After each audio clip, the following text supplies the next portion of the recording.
Kelly in the KSL Traffic Center. The clouds should clear. Highs will be in the 60s, and we'll see some wind come in tonight and push those temperatures to unseasonably warm 73. And then watch what happens. 53, 54, 48 degrees on Saturday with about a 40% chance of rain.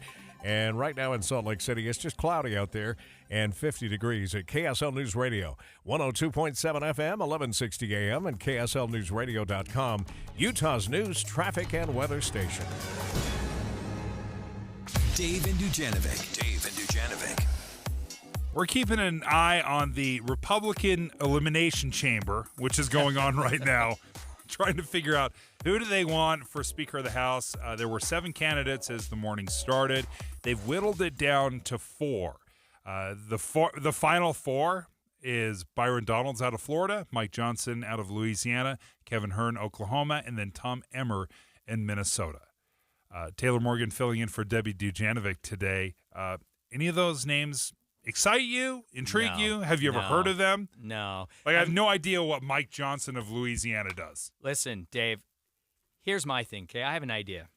We know that the key litmus test in the House Republican Conference is a speaker candidate's relationship with former President Trump. Yeah. Right? That is essentially what will define their ability to win or not as speaker, to win the party nomination. You don't have to be a member of the U.S. House, Dave, to be elected as speaker. True. So can we just cut to the chase and have House Republicans nominate Donald Trump to be Speaker of the U.S. House? Why not? You know what? I'm not saying I would love it, but pay-per-view? for political theater. Oh, Dave. for political theater, that is the slam dunkiest choice of all time. Is that a word? Slam dunkiest? It's a word now. Okay. Let's talk about housing here in Utah. There was a great new survey. It's called Guiding Our Growth. It was launched by Governor Cox, and what they found, unsurprisingly, that Utah wants more housing options.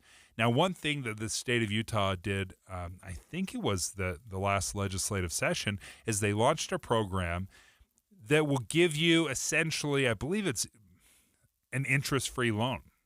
$20,000? Does that sound right? I think it's something like $20,000. Sounds about right. And you can use that money to help buy down the interest, down payment, closing costs. Senate President Stuart Adams joins us right now. Am I remembering any of that correctly?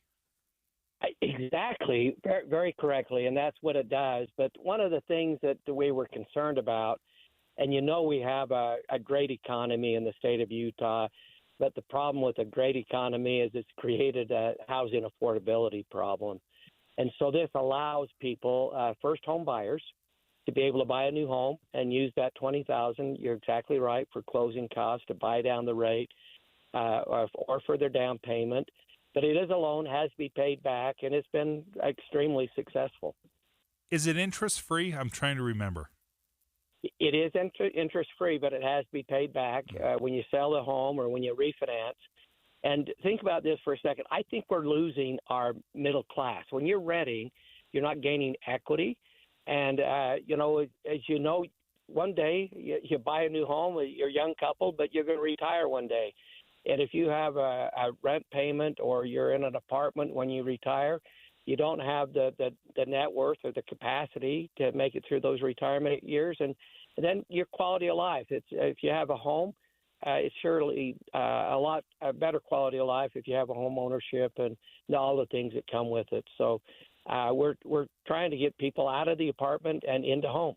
Now, President Adams, my understanding is that this assistance it needs to go toward a single-family home, meaning we're talking a home here, not a condo or a townhome. This needs to be a single-family home, and it needs to be. No, actually, it is for a condo townhome that has to be home ownership. So either one it qualifies for, but you can't. It won't be a rental.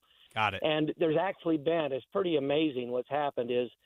Both either funded or reservation. There's been over 400 issued since it came out in late July. So it's pretty amazing. That would be almost 2 apartment complexes that didn't have to be built. Wow. Is there any funding left?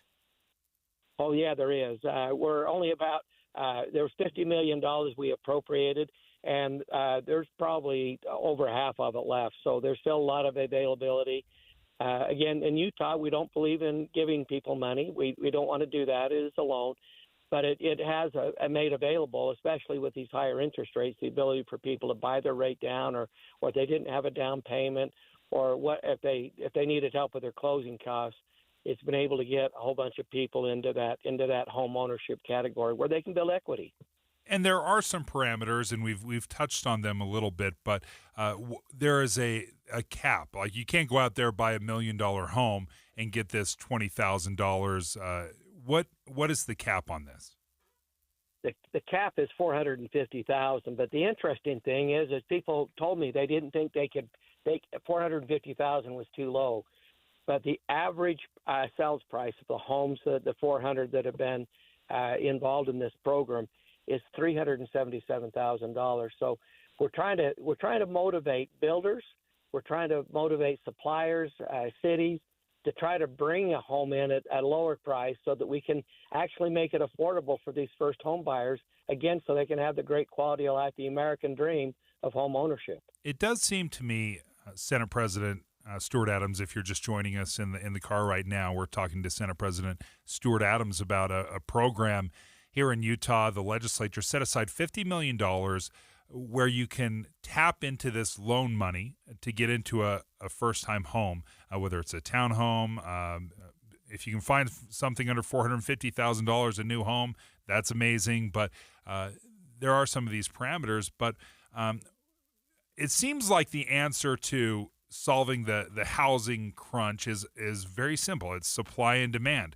We just don't have enough homes, whether that is single-family dwellings, multi-family dwellings, whatever it might be. It just seems like we don't have enough.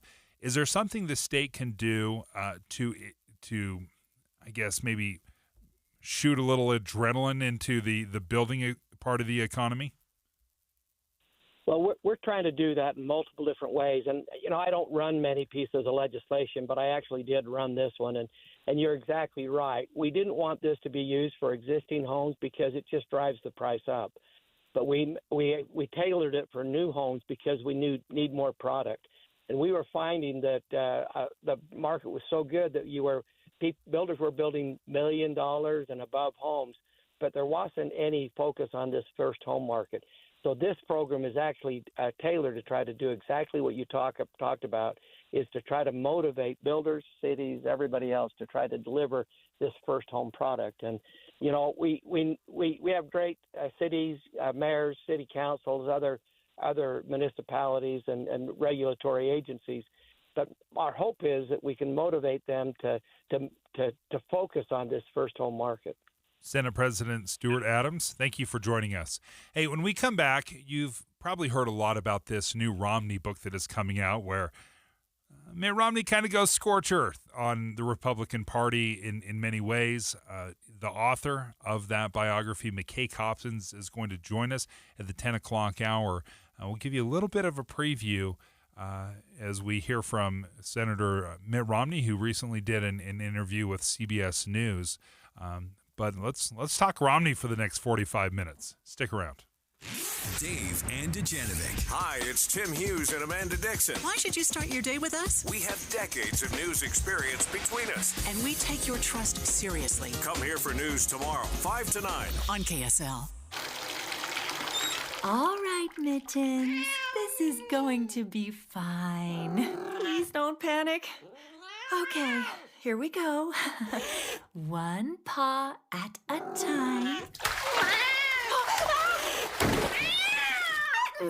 No. Some things are best left to the experts, like furnace inspections. Schedule one with a certified heating contractor to make sure your furnace is running safely and efficiently for winter. A reminder from Dominion Energy. Get ready, Utah. It's Medicare annual enrollment period, so why not make enrolling easier with United Healthcare? Whether you choose our online tools or over-the-phone support, United Healthcare will help you compare options so you can choose a plan with confidence. This is Medicare made for Utah, trusted everywhere. Explore our wide range of plans by calling United Healthcare today at 1-855-MEET-UHC.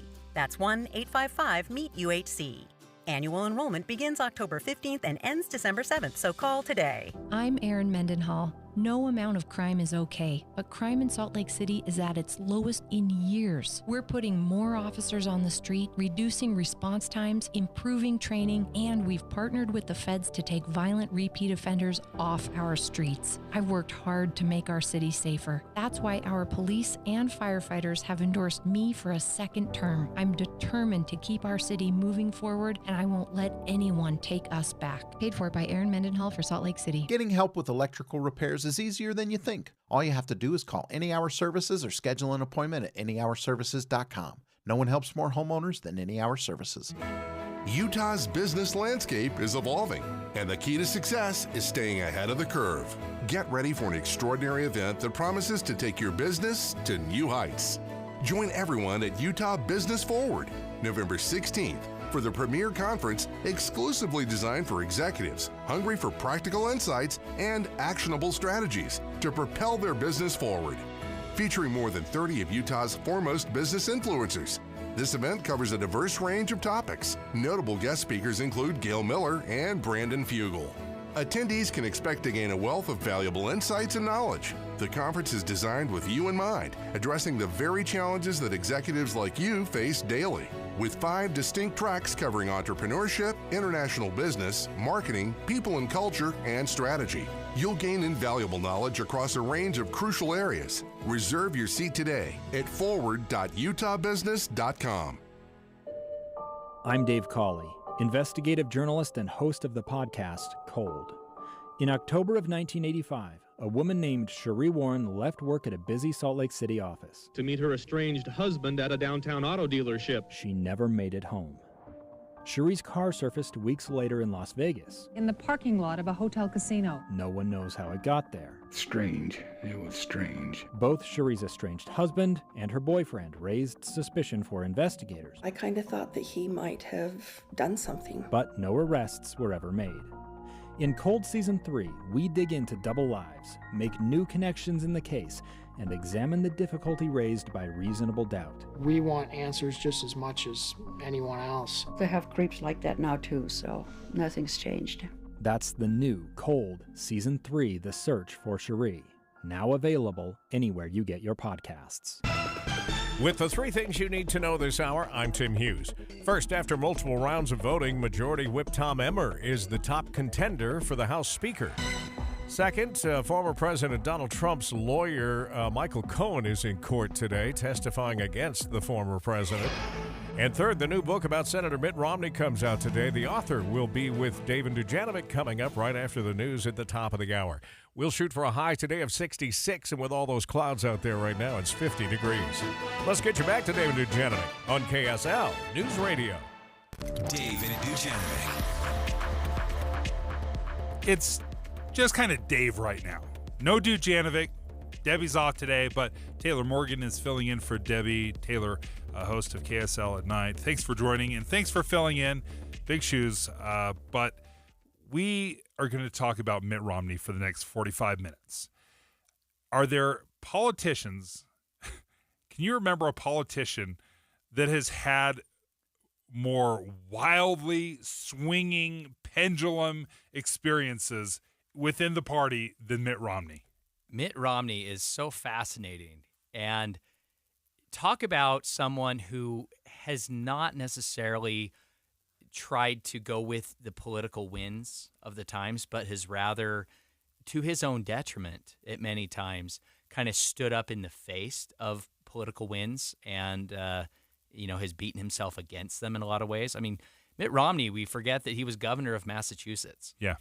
Then he rescued the Olympic Games here in Utah in 2002 after a series of scandals.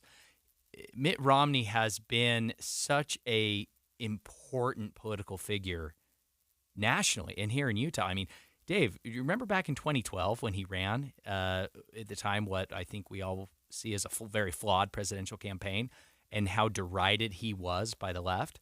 Well, fast forward to just a couple years ago, Oprah Winfrey was trying to recruit him to run for the White House with her. Yeah. It's been all over the place, but I will say that Mitt Romney, in fairness to him, he has been pretty much the same guy the entire time. He has not tried to rebrand himself, has not tried to reinvent himself with the political winds of change. There's this new book coming out. McKay Coppins is the author, and he's going to join us in the 10 o'clock hour. So in about 15 minutes from now, we'll talk to McKay.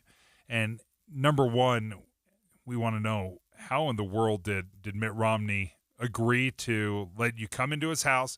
He didn't have editorial control over the book. I thought that was interesting. So it's not a classic biography where, you're like, hey, come tell my story, and I'm just going to let you tell the best parts. He doesn't have that kind of control. No. Romney didn't. So McKay Coppins had access to text messages, personal diaries, all sorts of email, lots of insider information, and that book comes out today. Taylor, Mitt Romney is in the news because he did something that we don't get a lot of, which is he said, I'm not going to run for another term. I'm a one-term senator. Yeah. Now, you've always felt that had he run for a second term, he would have won. Absolutely. No doubt about it, Dave. I think that a lot of people think that, the reason he's not running is because he knows he'd lose. No. You disagree? Absolutely disagree. Mitt Romney would have had the support. He would have had the votes. He, of course, would have had the money. There was never any question, Dave, that Mitt Romney would have won had he run for re-election to the U.S. Senate. I think, and this is just me, Taylor Morgan, speculating, I think Mitt Romney came to a very personal decision, and that was, do I run for the White House? Do I take another shot now, or do I step back? Have I served my time, and is it time for me to focus on my family, my grandkids? And I think he made that choice to be with his family. I wish he would have run for the White House, Dave. But I think Mitt Romney, it's public service. He set a great example, I think, for what we need more of in our elected officials. He recently did an interview with CBS News' Norah O'Donnell, and she talked about this kind of up and down relationship he has had with the Republican Party. I want to play a few of the little snippets and clips from this interview that I found interesting. But again, this is Norah O'Donnell asking Mitt Romney. Ann Romney was in part of this interview as well, so we'll hear from her in certain sections. But she wanted to know, what's it like to be a Republican today for you, Mitt Romney? You were once the party's nominee, and now you're a pariah in the Republican Party. Yeah, that's saying it in a gentle way. Yeah, I mean, no question. I don't really have a home in my party. I come from a tradition of, Ronald Reagan and George Herbert Walker Bush and George W. Bush and John McCain. Those are the people that have shaped our party. Anti-Putin, anti-Russia, anti-authoritarians, anti-Kim Jong-un. Character counts. The character of our leaders makes a difference, and it shapes the character of our country. That's the party I've come from. And I don't recognize that in the great majority of our party today. And that, for me, is very troubling. Over the years, I've heard it said from Democrats, I'm a Kennedy Democrat. But he was saying, I'm a Reagan Democrat, but I'm also a George Herbert Walker Bush, or Republican, I should say. I'm a H.W. Bush. I'm a W. Bush. The only one he left out is Donald Trump. Yeah. Well, I love the Mitt Romney dry humor there where he responds and he says, well, you're calling me a pariah. That's putting it gently. Thank you for that. Isn't Mitt great? Dave, I just have to say, if only Mitt Romney had maybe been a little more authentic and direct in the past, perhaps he might have been more appealing and more relatable as a candidate. That's just me. I'm just saying. But let's not forget in 2012, Dave, do you remember when Mitt Romney was asked what is the greatest threat on the world stage? Yeah. And Mitt Romney answered Russia, and everybody laughed at him. Yeah. I mean, Mitt Romney has known what Barack Obama says the 1960s or the 1980s want their foreign policy back. Mitt Romney was widely derided, even within his own party. But, Dave, he was not wrong. He's been spot on in so many ways and so many places. In fact, when he was first elected senator, one of the first times I interviewed him, I talked to him, he said, the thing nobody is talking about, Social Security and Medicare. All of this, cut the budget, none of that matters until we address the fundamental problem of funding Social Security and Medicare. And that's something in just the last few years we're starting to address. Maybe even the last few months we've started seriously addressing, but he's been long on this this conversation. Also, as we're getting ready to talk about the new book coming out, Romney, A Reckoning, McKay Coppins is the author. Nora O'Donnell, in this interview, she talks to him about some elements of that book where he goes scorched earth on a lot of different Republicans. Let me just read a few things that he said, and this surprised me, Taylor, how much name calling he got into. He called Mike Huckabee a huckster, called Bobby Jindal a twit, Ted Cruz frightening, John Kasich too undisciplined, Chris Christie too angry. He was very, very harsh on a lot of the leaders of the party or leaders of the past few years. Now, again, in the book, he says a very large portion of my party doesn't really believe in the Constitution. Nora O'Donnell said, okay, what do you mean by that? When former President Trump said we should set aside the Constitution and reappoint him as president, why, you had Republicans cheer that. It's like, wait a second. This is the leader of our party saying we should put aside the Constitution. How can you believe you're following the Constitution if that's the case? And Taylor, I will say over the years, and it has been several years now, some of these criticisms that Romney is throwing out there, I don't know if Republicans have had a great answer of where they stand today. Yeah. I mean, Mitt Romney has, look, I appreciate that he didn't do the name calling in public.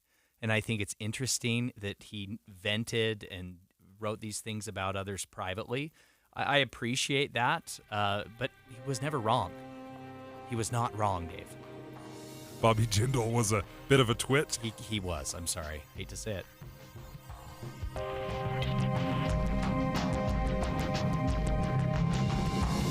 KSL FM Midvale. KSL Salt Lake City. Listen at home on any smart speaker. And in your car at 102.7 FM. This is KSL News Radio.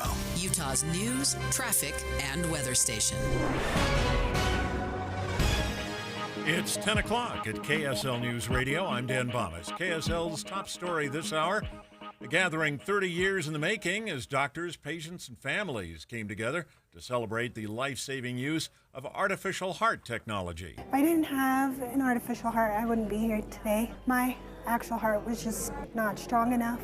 It wouldn't have kept going. It was enlarged and the left side stopped working.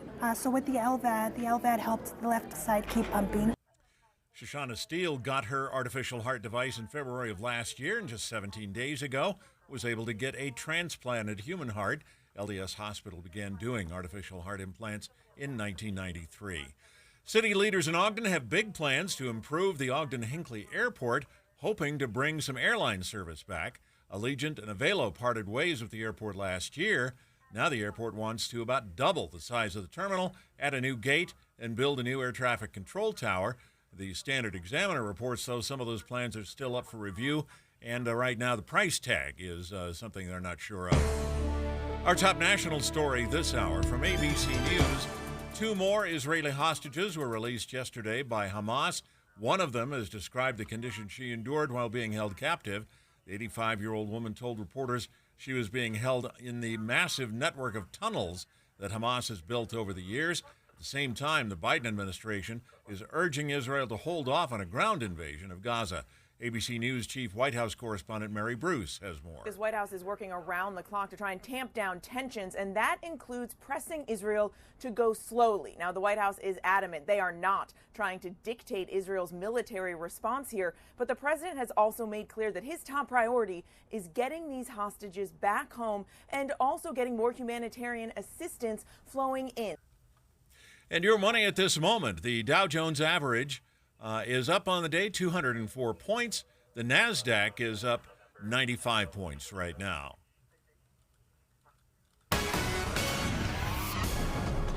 And coming up, it looks like we'll get another nice day before the rain moves in. That's next. KSL News Time, 10:02. Early mornings can be hard enough, just getting yourself going. We try to make it a little easier with news and weather from comfortable, trusted anchors and reporters. Join us on Utah's Morning News between 5 and 9 on KSL News Radio. Hi, this is Doug Wright, and everybody's heard of Firestone, Bridgestone, and Goodyear tires, but have you heard about the sale at Burt Brothers right now with up to $200 off a set of 4 tires? Even the winter-loving Bridgestone Blizzak tires up to $130 off right now until December 16th. So don't miss these huge savings. And if you're in the market for tires, perfect time to buy. And remember, the Burt Bundle is everything. This makes all the difference. All kinds of things for free, like rotations, balancing, rebalancing, alignment checks, flat repairs, and it goes on and on. The people at Burt Brothers, they can take care of the entire vehicle. They do more than just tires. We're talking brakes, batteries, oil changes, heat and AC, shocks, struts, basically anything that your automobile needs. There's a great Burt Brothers location near you. You're going to love the difference, the great care you get at Burt Brothers. I'm a big believer in investing into what the wealthiest people in the world invest into. But it's not easy to know exactly what that is, and it hasn't always been possible for regular folks like you and I. But that's changing. I'm Jeff Jr. with Trajan Wealth, and if you've done a good job acquiring some assets, now is the time to consider private equity. Private equity is ownership of private companies that aren't traded on the stock market and in most cases are very exclusive. Examples could include ownership of apartments or nursing homes, dental practices, solar farms, you name it. Why do so many billionaires invest into private equity? Because of historically low correlation to the stock market and historically higher returns. If you have a goal with your portfolio but aren't there yet, call Trajan Wealth today. Call 801-899-7600. That's 801-899-7600. Advisory services offered through Trajan Wealth, LLC, an SEC-registered investment advisor. May require accreditation. This is Todd Frayton's heart. He's begun his wellness journey. This is its sound on a treadmill, at a slight incline, on a stroll through the forest. And this is the heart of Maria Sanchez, his physician. What's it doing here? A lot, actually. Because when we partner with you, we don't just offer a strategic plan and status updates. We put our hearts into it, beat for beat. We call it the power of we, Intermountain Health. Can't get enough of University of Utah sports? Then you need the Utah 360 app. What's Utah 360? It's a free app that lets you access the Utes like never before. Think player profiles, local KSL coverage, game stats and recaps, behind-the-scenes exclusives, and tons more. This is the perfect app for any University of Utah sports fan. So head to the App Store or Google Play Store to download for free today.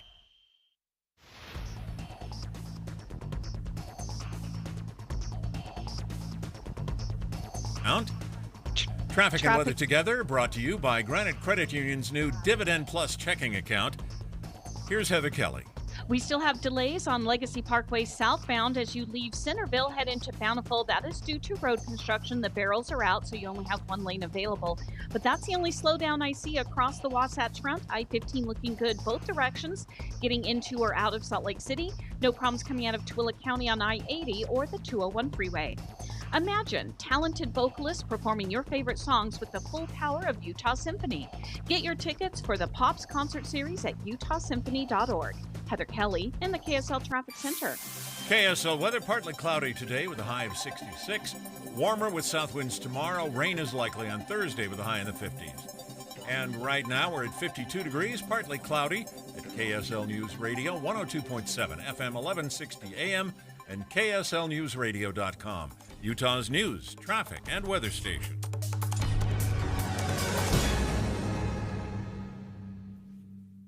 Dave and Dujanovic. Okay, today is the day. We've been looking forward to this book for a while. It's called Romney: A Reckoning. It's a new Mitt Romney biography written by McKay Coppins, and I got my hands on it a little early, and I started reading through it.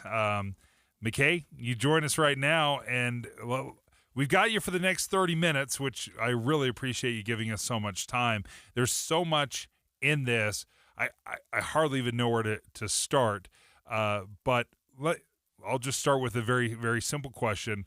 Why a book and why now? Sorry. Hey, how you doing? Can you hear me all right, Ask my McKay? question again. Oh, Yeah, no, it's I'm great. here. Hey, no, I think the big question I have is why did Senator Romney want this book to come out? I mean, he just announced he's not going to run for a second term. What's the purpose behind this book? Yeah, so, I started talking to him about doing this book in early 2021. And I think, he had just gone through the 4 years of the Trump presidency. He had just seen what happened on January 6th. And he was in a reflective mood. I think he is worried about the divisions in our country, the dysfunction in the government that he's now seen from the inside as a senator, and about the threats to American democracy. I mean, he told me in one of our first meetings that he worries that the American project is more fragile than a lot of people realize, and that the divisions and the polarization that we have in our country are threatening the kind of fundamental principles that the country is founded on. And so he wanted to cooperate with me for this book, I think in part as a warning. He wants to, tell the stories that he's seen inside the Republican caucus lunches and inside Republican politics over 30 years. But he also just, he wanted to kind of unburden himself. He has a lot of stories that he had never told before. And as he was nearing the end of his political career, he thought that, he should probably tell them soon. And so that's what this book is. Yeah. Speaking with McKay Coppins about this new book on Mitt Romney, a bit of a tell-all biography. Dave, you led off with a significant point in framing here in that Mitt Romney did not demand any kind of editorial control over what came out in this book. I thought that was so interesting, McKay, and I would love to get your insight on this. But over the last 2 decades, Mitt Romney as a public figure has been very disciplined, very polite, almost his critics would say robotic in public. He has never let these kinds of personal feelings or comments come out in public. So you spoke a little bit to this about why he would do this now, but why? It's one thing to let stories about the party because you're concerned about the future of your country. It's one thing to let those come out. It's another thing to be vulnerable and let perhaps embarrassing things that you did or said personally also come out. Why would Mitt Romney do that now? I think that he is actively grappling with, the mistakes that he feels that he made in his career. And, in a lot of ways, he's led an exemplary life. And I think that when you look at the state of our politics, whatever you think of his positions and, his beliefs, I don't think he's, he clearly has been a better public servant, or at least a more conscientious public servant than a lot of people. But he will admit, and he did admit to me, that there have been times when he crossed an ethical line or took a position he wasn't sure he totally agreed with because he thought it would help him win the next election. And he, is now at a point where he's in the twilight of his career. He's thinking about his legacy more than he's thinking about the day-to-day politics. And he was ready to sort of reckon with his, those moments when he did cross those lines. And he hopes that they'll be instructive for future generations of political leaders, that they don't make the same mistakes that he did. So one of the pieces of advice that he gives to groups of young people when they ask him for his advice today is, don't sacrifice your principles at the altar of ambition. And he says, believe me, it's not worth it. And I think there have been times where he feels he did, maybe skirt lines or sell himself out a little bit to try to win an election or accumulate political power. And and he hopes that he can help people not make those mistakes in the future. But the only way to do that is to be kind of fully candid and transparent about where he made those mistakes. And I think he deserves a lot of credit for being that open and honest with me. And I hope it comes through in the book. Which mistake stands out to you where he felt like he maybe, because he'd been criticized in the past of being flip-flopping Mitt, standing for one thing. Mm-hmm. And what's the specific example that stands out to you? Well, one of the earliest ones was right when he entered politics. He talks about how when he ran for Senate in Massachusetts, he was told by his consultants, there is no way you can win in Massachusetts unless you are pro-choice, right? Now, Mitt Romney was morally opposed to abortion. That position was rooted in his Latter-day Saint faith. And so, that was a problem for him. But he told me in kind of painstaking detail how he found his way towards taking what was essentially a pro-choice position as a Senate candidate in Massachusetts.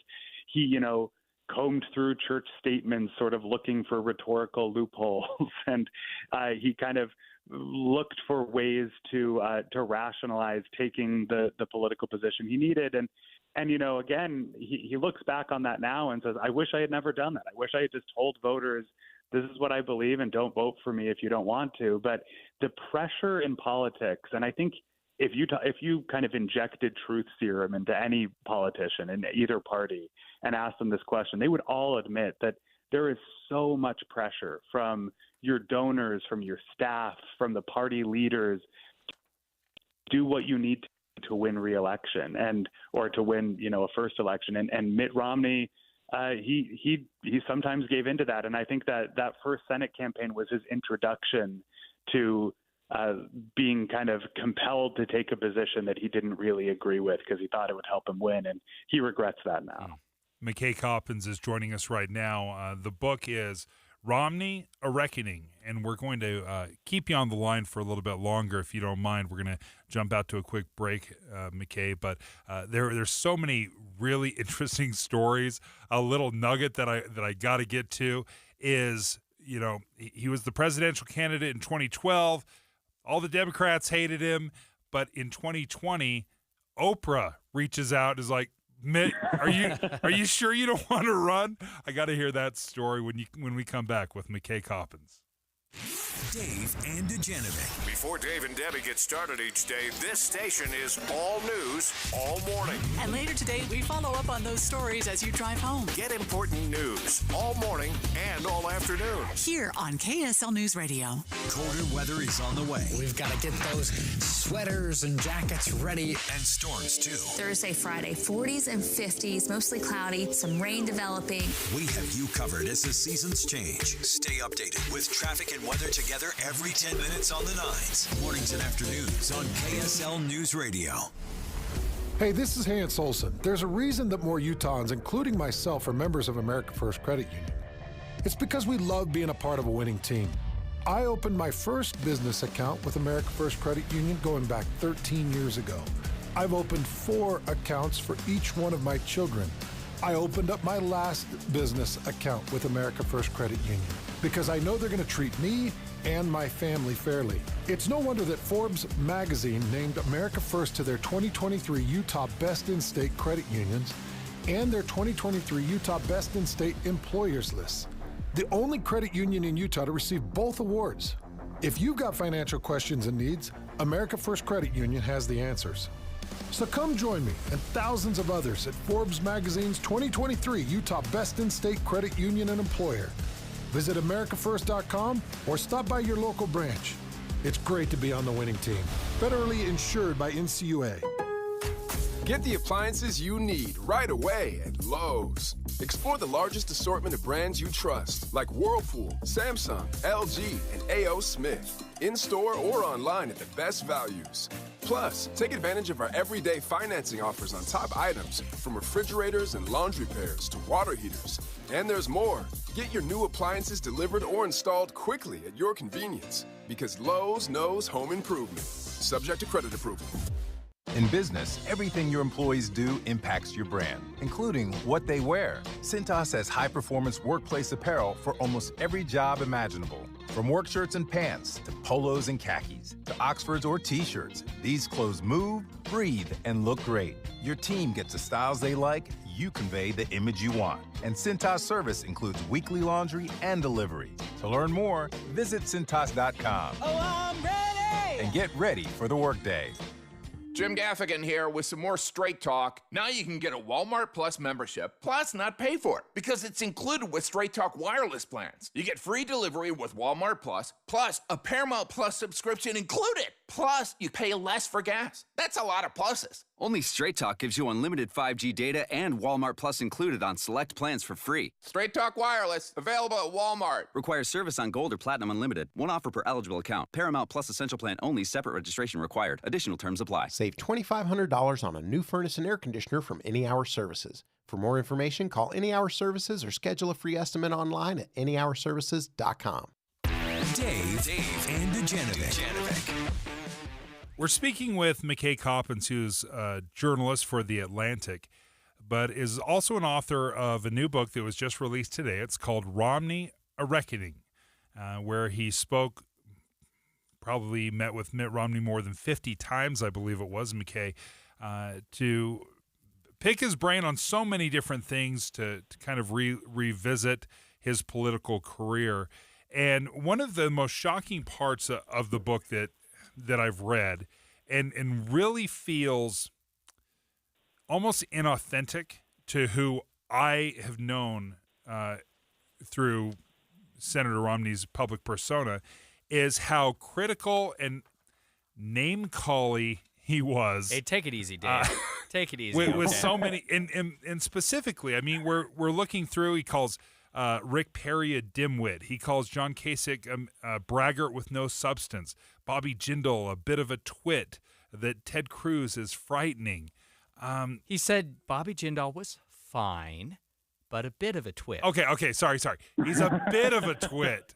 He's just calling him how he sees it, Dave. He's not being mean. And he said none of this in public when it mattered most, which I think is important. But if it comes out in his tell-all book, then it's coming out. Okay, so well, there's some context here, right? So you know, a lot of those comments you just read were written in his private. He gave me when we started the process of my writing this book. And I later found out he had not reread the journals before he gave them to me. And so when I let him read the book, he was a little taken aback by how much he had shared with me. And I think there was a part of him that was worried about, you know, how he would come across and whether, you know, the relationships that he had that would be damaged. But, you know, I include them in the context of him running for president and growing alarm with some of the figures in his party who were becoming more powerful and popular. He you know, there are certainly many Republicans he is impressed by. You know, Paul Ryan is one of them, certainly. Rob Portman, you know, several of his Senate colleagues. But he felt that time and time again over the last 10 years especially, he felt that the base of his party tended to gravitate toward figures who weren't as impressive as he wanted them to be, you know. But I will also say some of the comments he made that you referred to, he did make to me in interviews, and his kind of enormous disappointment with many of the leaders of his party. He feels like his party, which, you know, used to stand for things like family values and character in public leaders and, you know, spreading democracy around the world and free trade and all these things, you know, this party has basically acquiesced to Donald Trump and Trumpism. And he's had to watch as a lot of people he once respected have lined up behind Trump, even as in private they tell him that they know that he's a bad guy and he's a bad president and he's kind of a menace to the country. And I think that Romney finally just became exhausted by what he considered the hypocrisy of many of his fellow Republicans, and that is, I think, the kind of context to some of the comments that you're mentioning now. Yeah, McKay, he says a lot of very interesting things here. He talks about how Kevin McCarthy called Trump Benito Mussolini. He, of course, talks about how Senate colleague Mitch McConnell in private was convinced that Trump is guilty of impeachment. However, McConnell also was clear with Romney that he could not vote for impeachment. I thought Romney's description of the U.S. Senate, McKay, was so fascinating and spot on. He described it as a club for old men. Can you share some of that context with our listeners? Yeah, when he got to the Senate in 2019, he had an almost quaint belief in the Senate as an institution, and he believed that it was the great deliberative body, that there were serious men and women who were, there to tackle the big urgent issues that were facing America.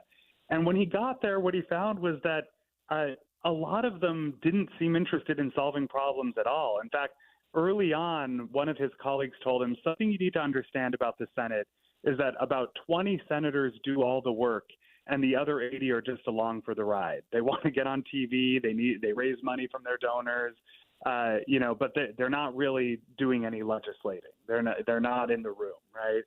And Mitt found that very disappointing, frankly. But what he found over time was that the psychology of the Senate was such that many Republicans and Democrats attached an enormous psychic currency to their Senate seats, to the point where they felt like if they lost re-election, it was almost akin to death. A lot of them were in their 60s, 70s, even 80s, and they needed the sense of relevance and power that came with being a senator. And that's why they would do almost anything to win re-election, because it meant so much to them. And it didn't take long for Mitt Romney to realize that creates some pretty bad incentives in the Senate, in both parties. It makes it so that people, their main preoccupation when any vote comes up, when any debate comes up, is, will this help me get reelected? Not, will this help my constituents and will this help the country? It's impossible to talk about Mitt Romney without talking about the blood feud that he has with Donald Trump. In your conversations with him, is Romney so blinded by his hatred? Maybe, is that too harsh of a word? Maybe not. But does he see anything redeeming about Trump the president? And can he separate it, Trump the president versus Trump the man? I think he has a hard time making that distinction, because in his mind, one of the most important things that a president does is model character for the country. He said that the more time I've spent in politics, the more I've realized that, the economy is, not controlled by the man who's in the Oval Office. As much as we all want to believe it is, and he said, I ran for president and I said I was going to fix the economy, and I think I could have done some good. But ultimately, the American economy is subject to global, economic headwinds, and there are some things a president can do, but not that much. He said what a president does do is show the country what it should mean to be a public servant, right?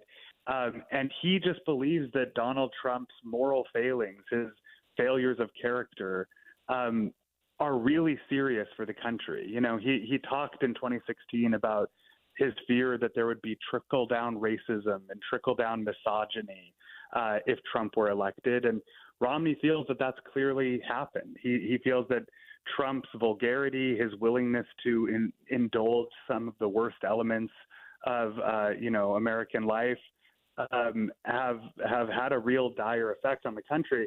Now, that said, he does have this long personal history with Donald Trump, and I write about it in the book. In fact, it goes back even further than you probably realize. The first time he met Donald Trump was in the 90s, when he was invited to go spend a weekend at Mar-a-Lago with this guy, Trump, who was then kind of just a celebrity billionaire. And for a long time, Romney actually kind of liked Trump. He didn't take him seriously necessarily, but he thought of him as kind of a funny, weird guy that was fun to hang out with for a little bit. And so he does understand the seductive power of Trump. He understands why people like, but he thinks that as a president, as a political leader, he's had really bad consequences for the country. We're speaking with McKay Coppins, author of Romney, A Reckoning. And in your book, we are seeing a very different Mitt Romney. We're perhaps seeing a more authentic, maybe more vulnerable Mitt Romney. And my question is, McKay, do you think that Romney, A Reckoning describes or lays out perhaps a more likable, a more relatable Mitt Romney?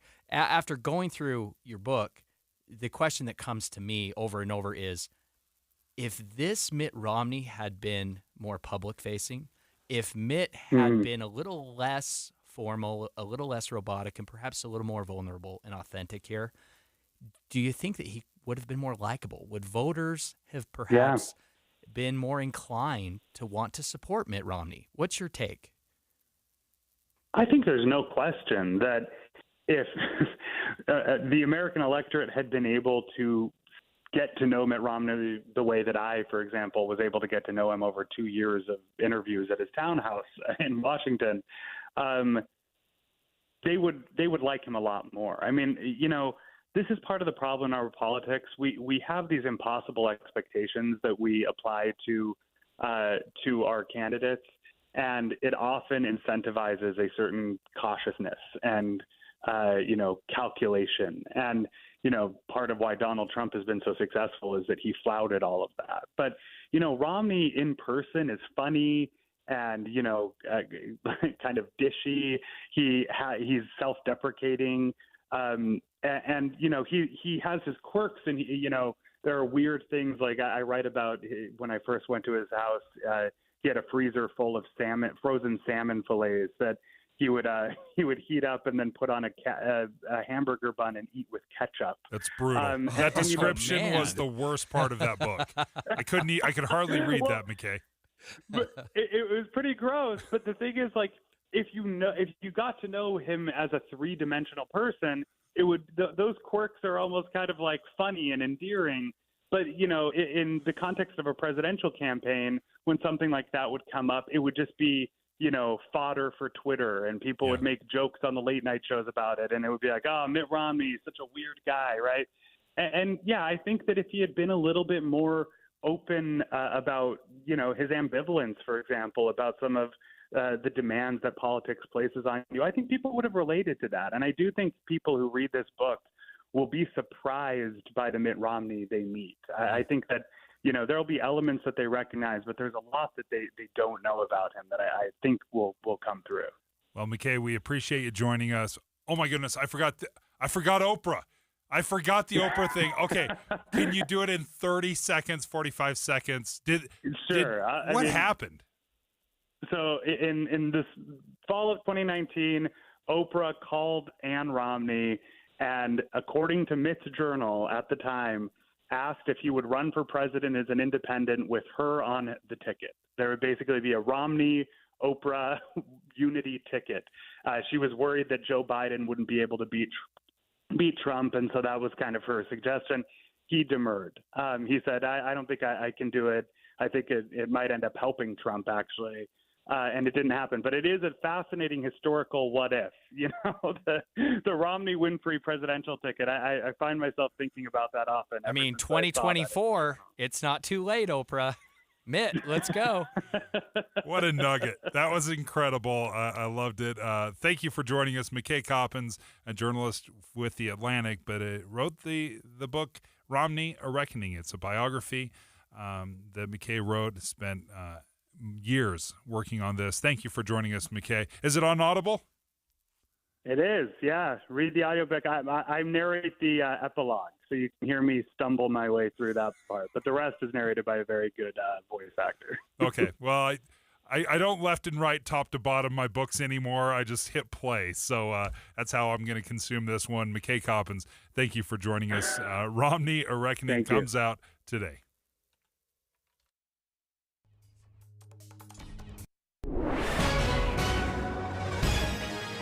It's 10:32 at KSL News Radio. I'm Dan Bomas. KSL's top story this hour.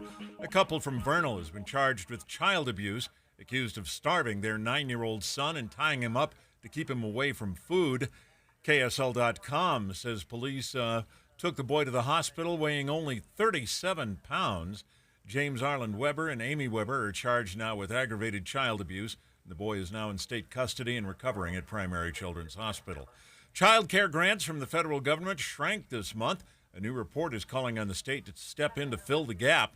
Lois Collins with the Deseret News explains what that's already started to mean for many families in Utah. People who are low income are going to have a very hard time, and they may be forced out of the workplace. And the bad thing about that is if you're forced out of the workplace, then you can't advance. You're stuck in place. A report by Voices for Utah Children says while child care is getting pricey, the good news is that federal money made licensed child care increase as an industry. The report claims Utah's program can keep growing as long as the state can fund those grants. Our top national story this hour from ABC News. Former President Trump's attorney, Jenna Ellis, has pleaded guilty to racketeering in the Georgia election interference case.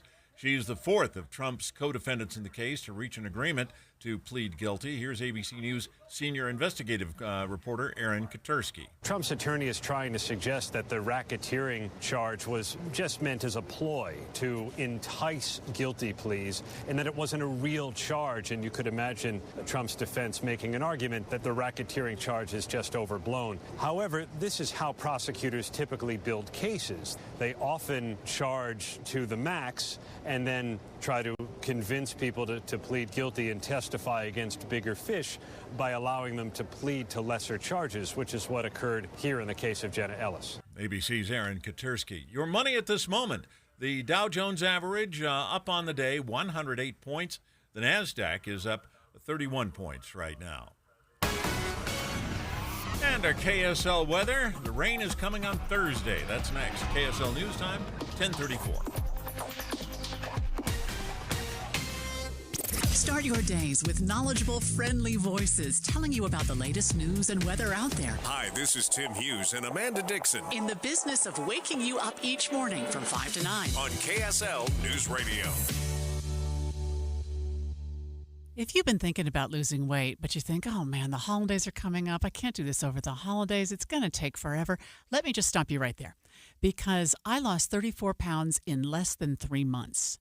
Which, yeah, the tail end of it might be over the holidays, but you'll be shocked at how fast the weight comes off you. If you're a woman, it's about 2 to 3 pounds on average a week.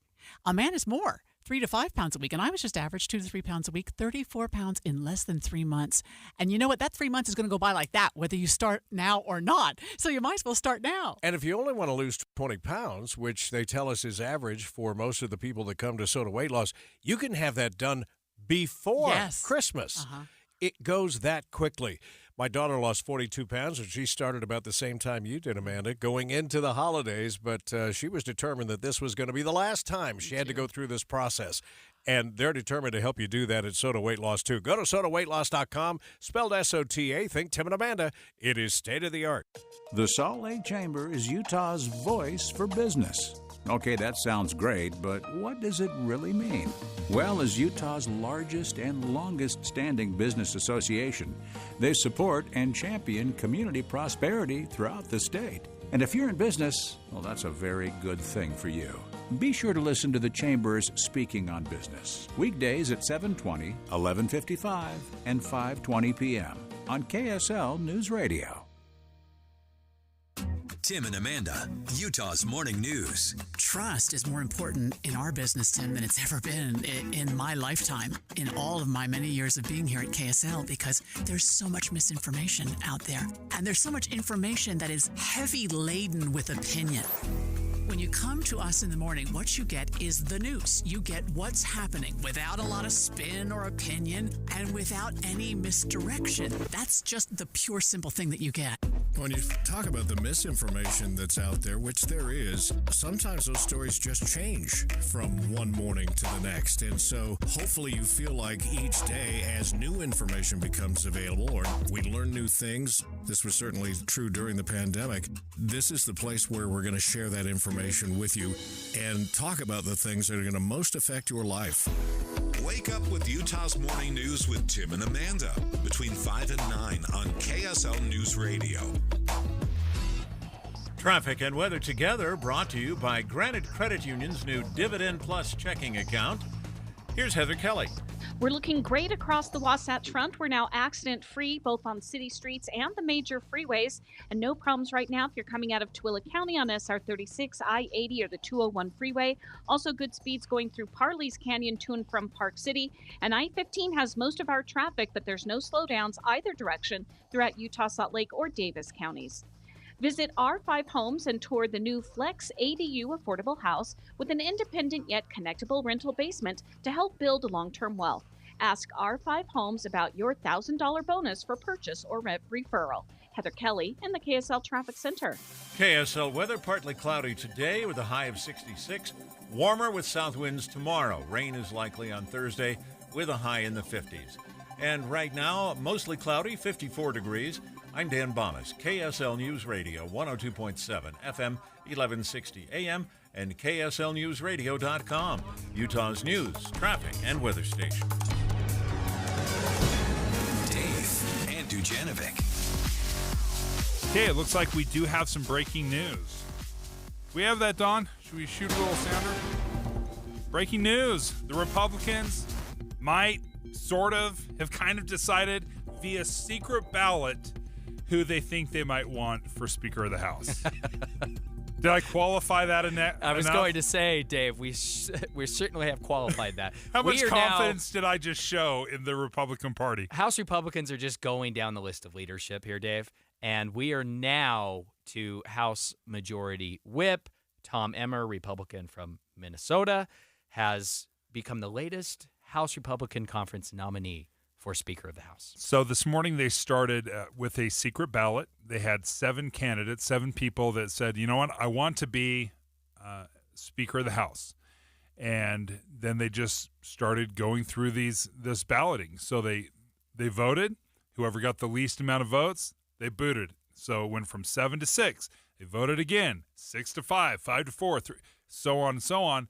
And it looks like, according to The Hill, AP News, I think Reuters has reported this as well, that Tom Emmer from Minnesota has been selected as the next candidate, next nominee for Speaker of the House. He has to win 217 votes on the House floor to become Speaker.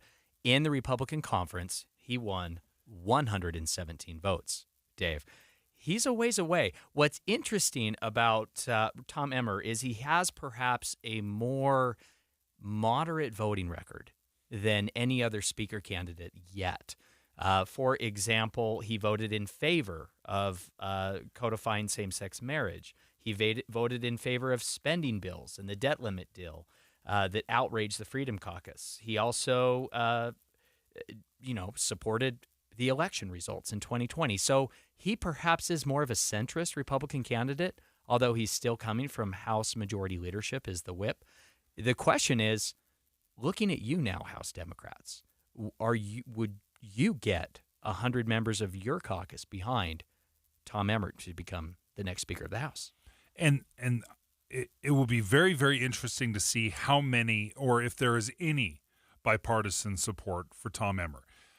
The Democrats have been very clear. They have said publicly, we're not voting for any Republican. We want Hakeem Jeffries to be the House Speaker, so that's who they always vote for. They just keep voting for Hakeem Jeffries.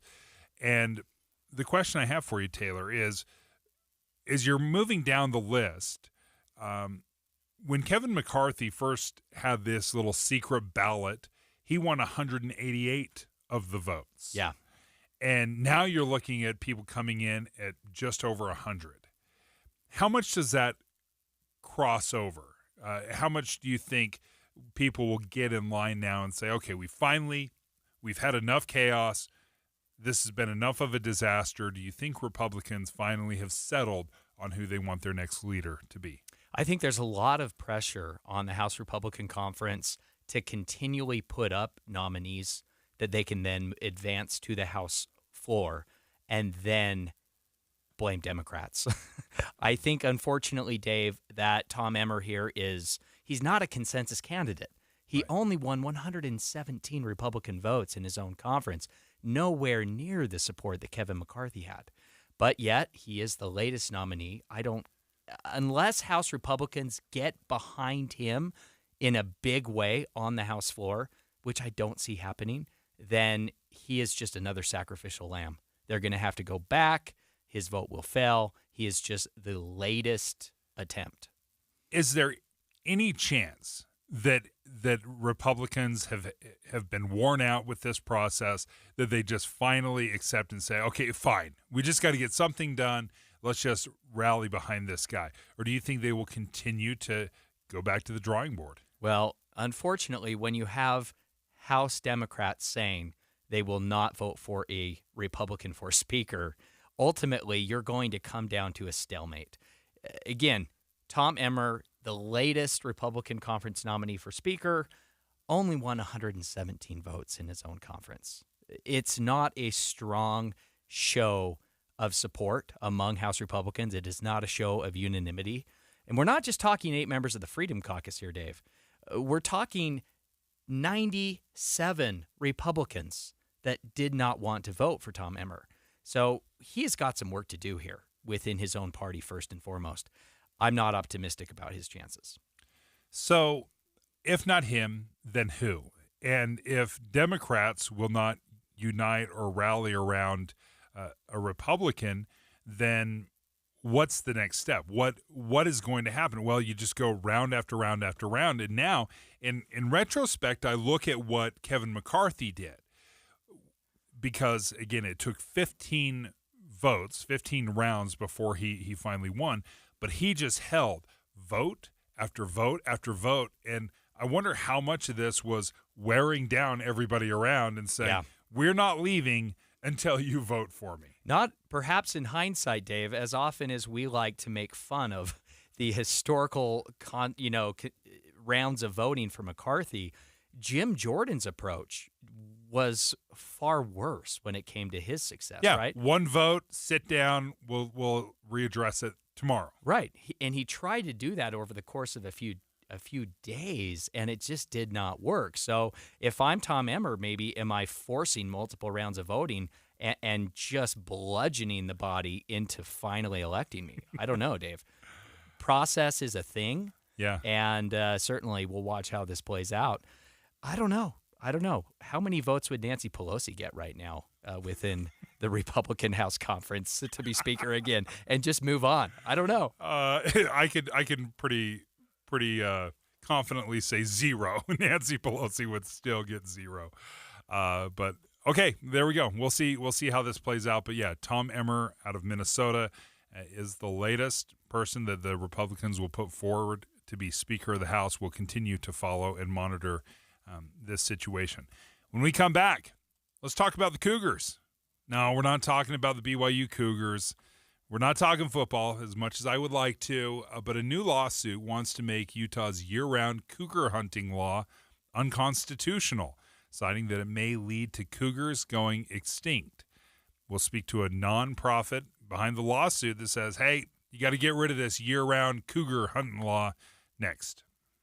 Dave and Dujanovic. Hey, stay right here for more of Dave and Dujanovic. And tomorrow morning, come back here for news, traffic updates, and reliable weather. Join us to have a listen. Tim and Amanda. Your morning companions for news.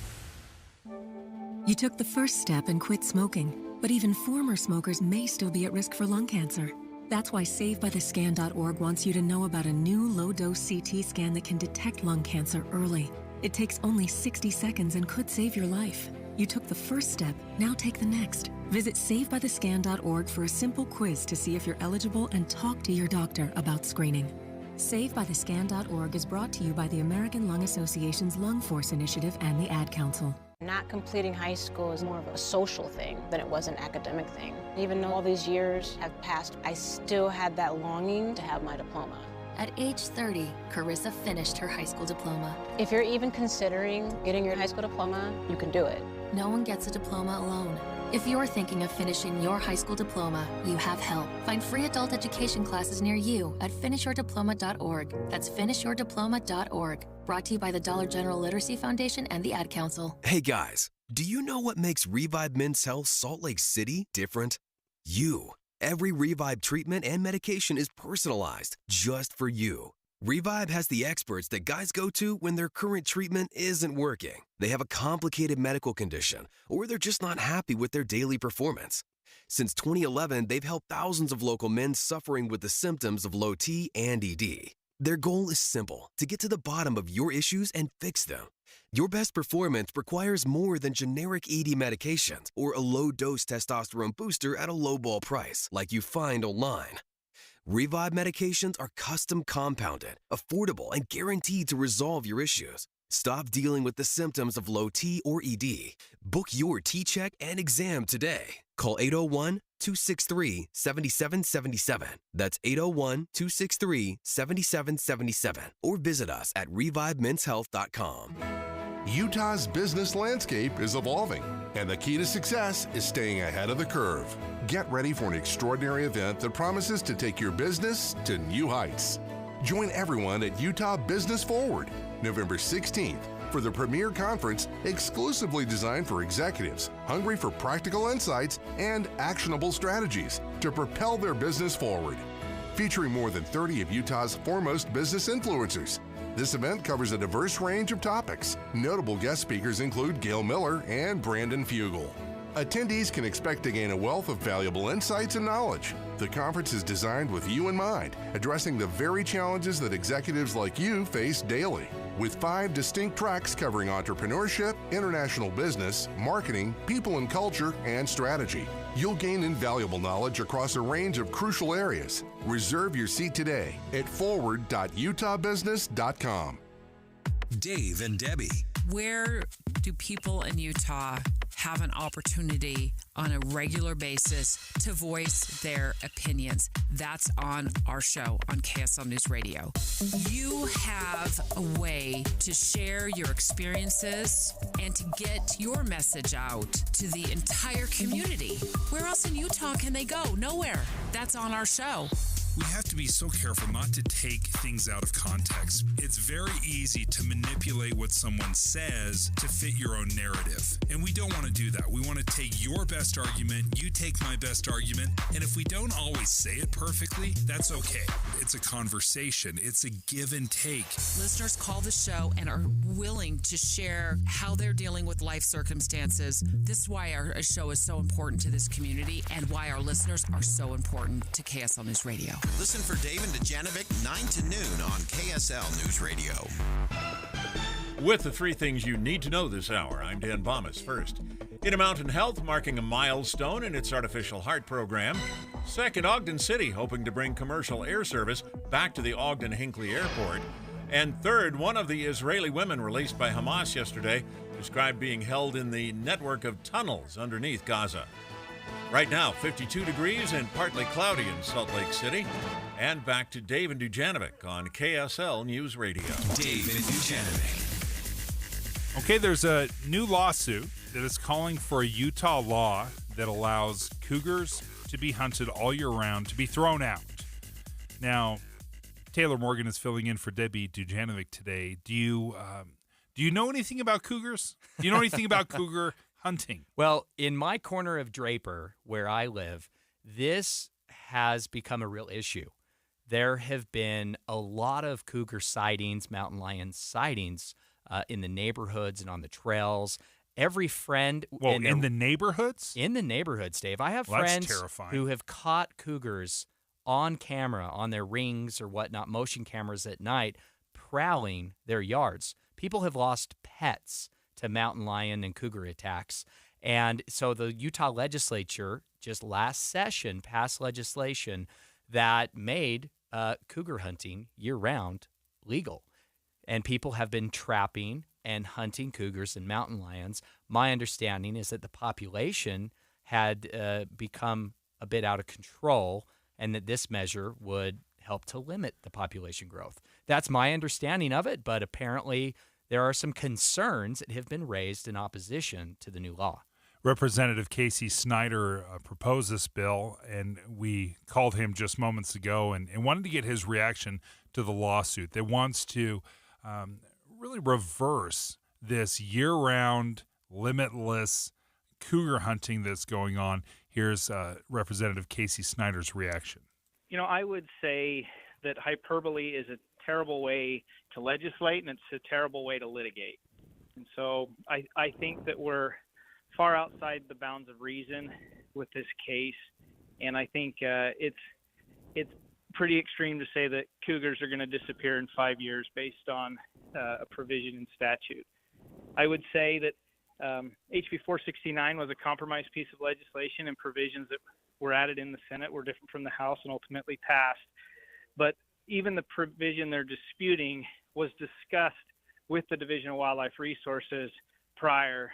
I'm not insinuating that they were supportive of it necessarily, but they did indicate that there would be no biological impact based on the enactment of this law. So with that, we had at least some relative comfort to move forward.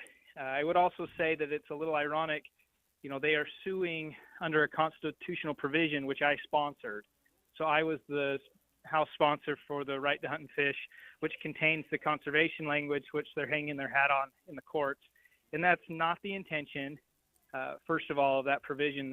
This is related to hunting and fishing of wildlife and that sort of take of wildlife. But second, to indicate that this provision of law is somehow outside the bounds of conservation.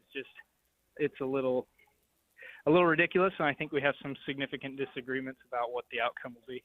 Joining us right now is Kirk Robinson, who is the Executive Director of Western Wildlife Conservancy.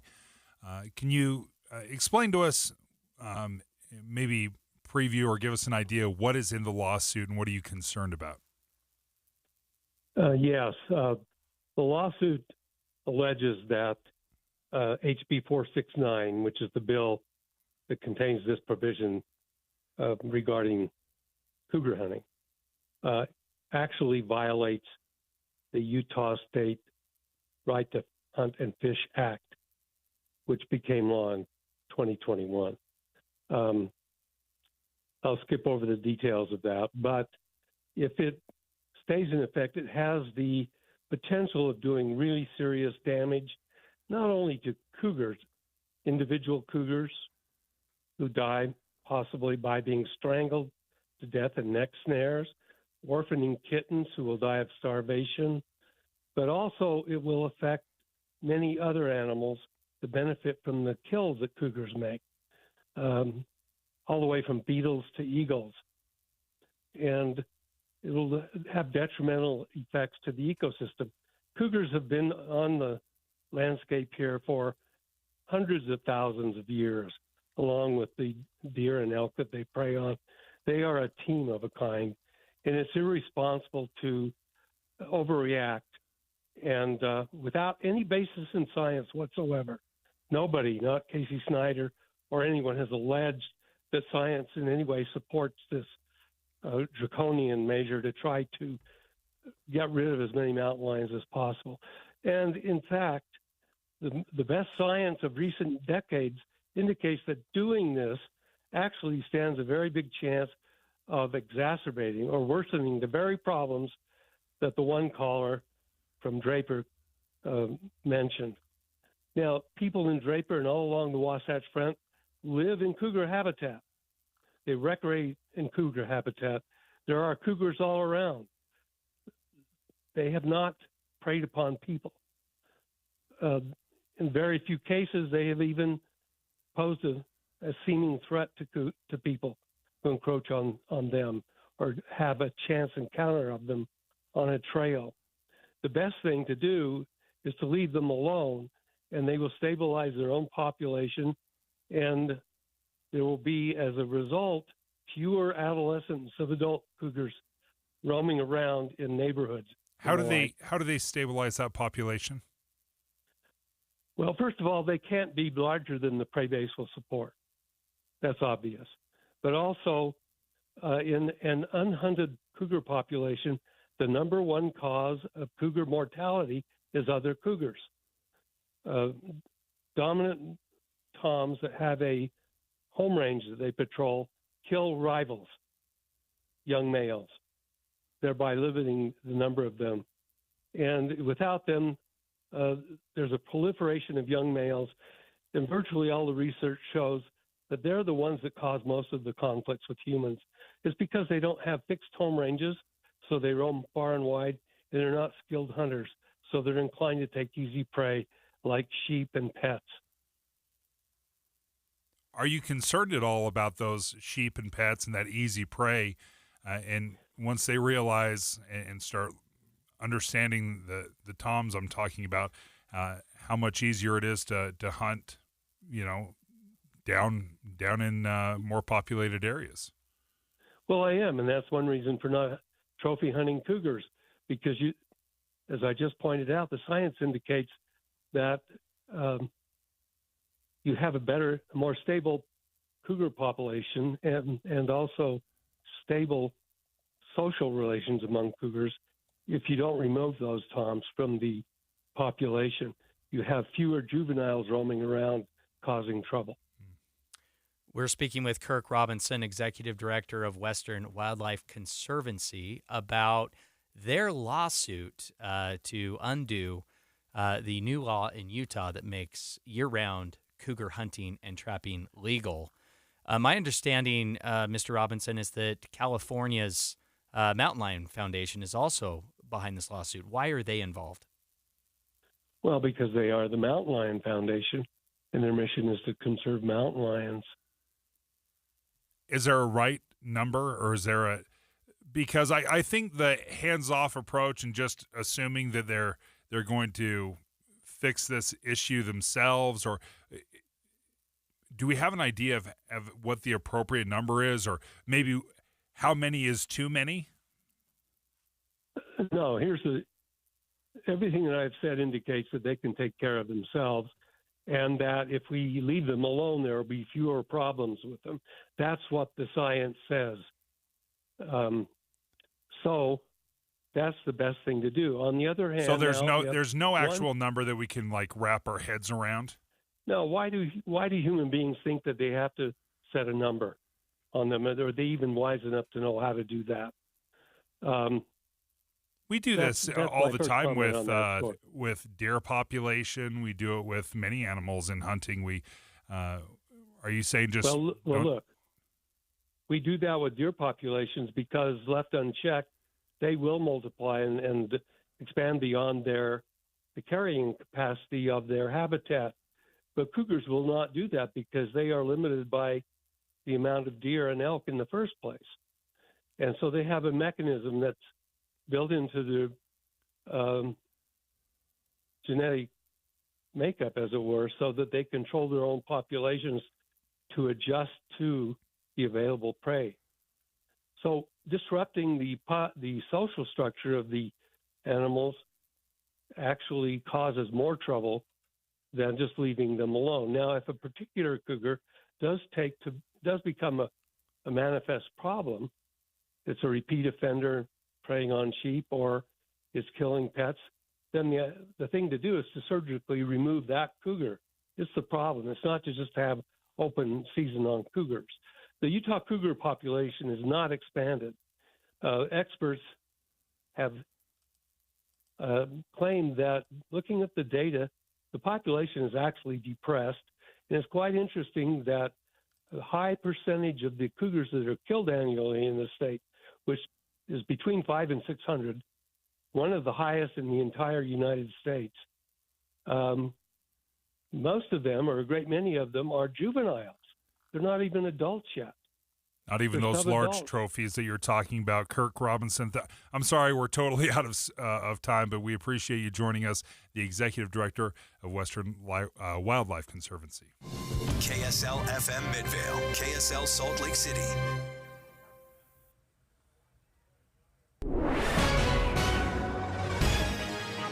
It's 11:01 at KSL News Radio. I'm Dan Bomas. KSL's top story this hour.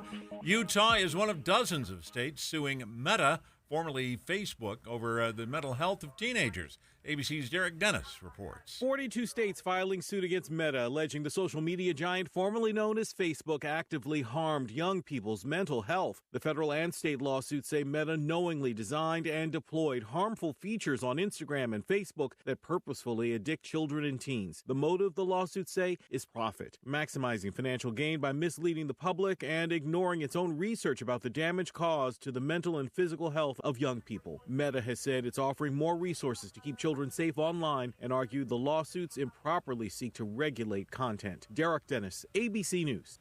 This afternoon, the top candidates in the Salt Lake City mayor's race plan a debate.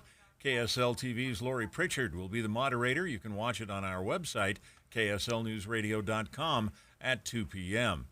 Our top national story this hour from ABC News. Tom Emmer of Minnesota has won the Republican nomination for Speaker of the House.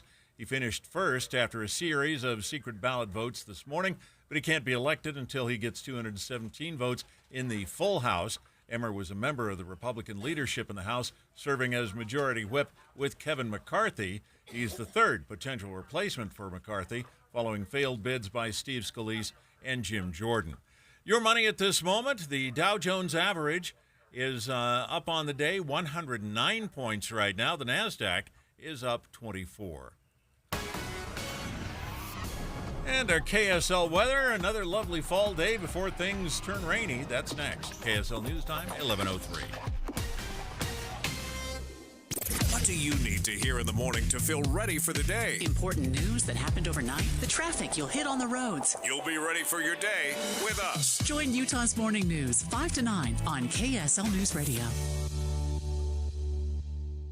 As the weather turns colder, this is when you need to get those new windows. So call Advanced Window Products. They'll replace your single-pane, rickety old windows with stylish, state-of-the-art double-pane windows with precision frames. You pick the style and color. They're custom-made right here in Salt Lake City. This company is so Utah. It's run by two guys who grew up here, Jake Weber and Utes defensive star Nate Orchard, the mayor of Sacktown with 7 NFL seasons under his belt. Great guys, great company building high-quality windows for 37 years. Unlike other companies, they build the windows, they install the windows, and they guarantee them for life. No middleman. There's Jake, Nate, and their team, and there's you, saving on the highest quality windows. Right now, before winter, get $2,000 off 10 windows or more, and they offer 60 months, 0% financing. So call Advanced Window Products now. You could have stylish new windows in 8 weeks.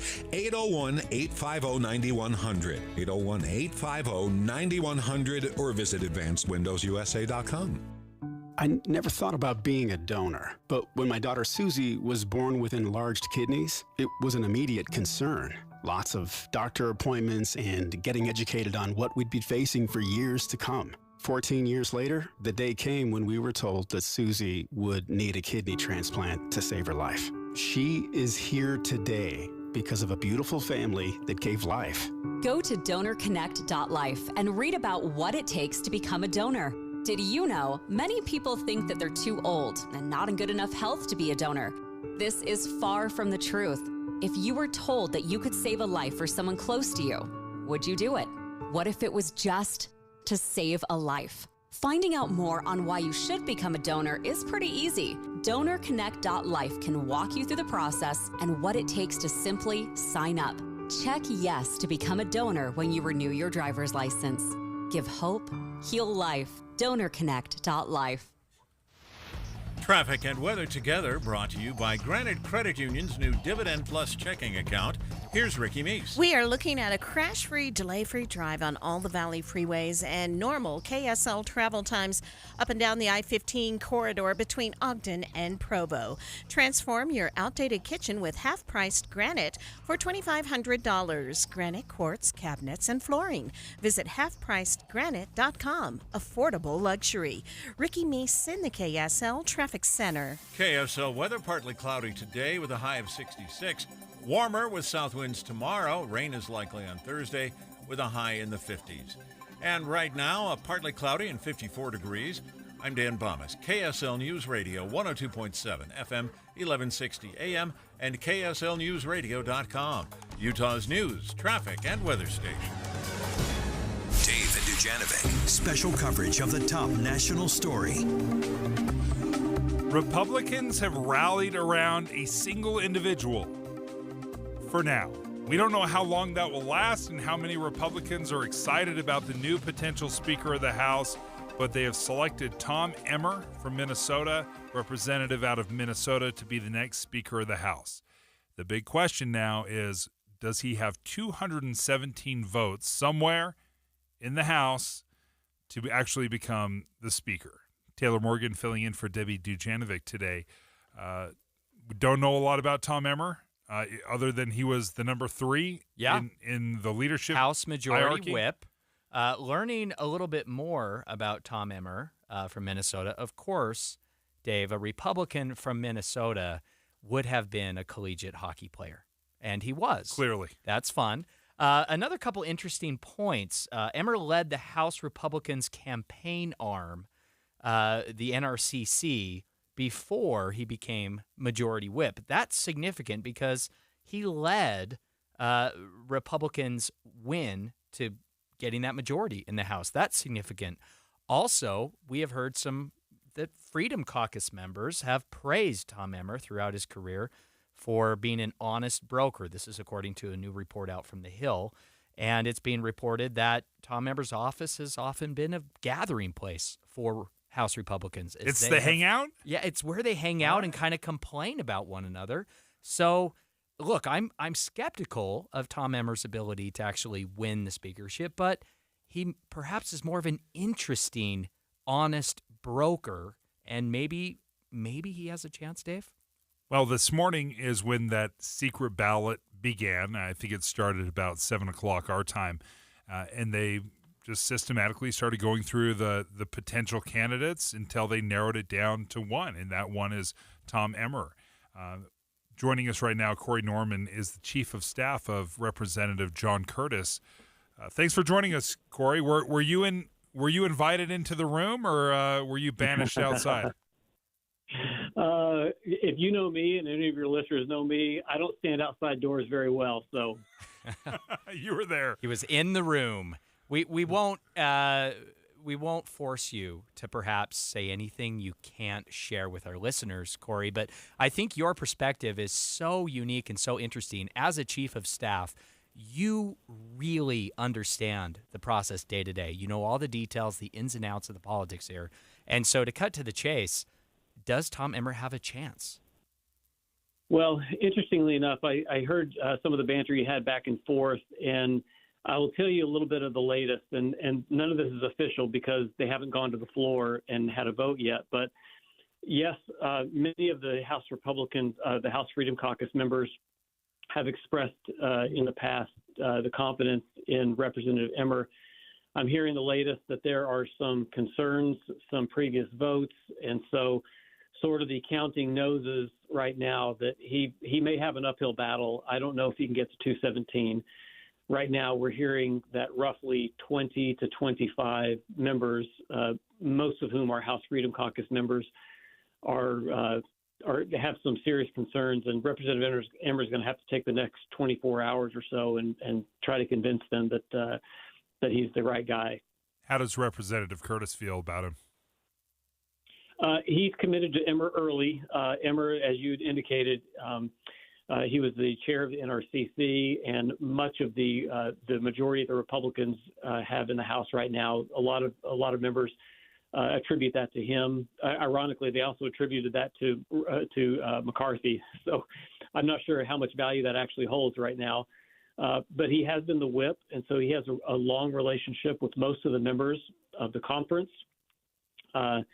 So if somebody has the team to sort of do it, it's Tom Emmer.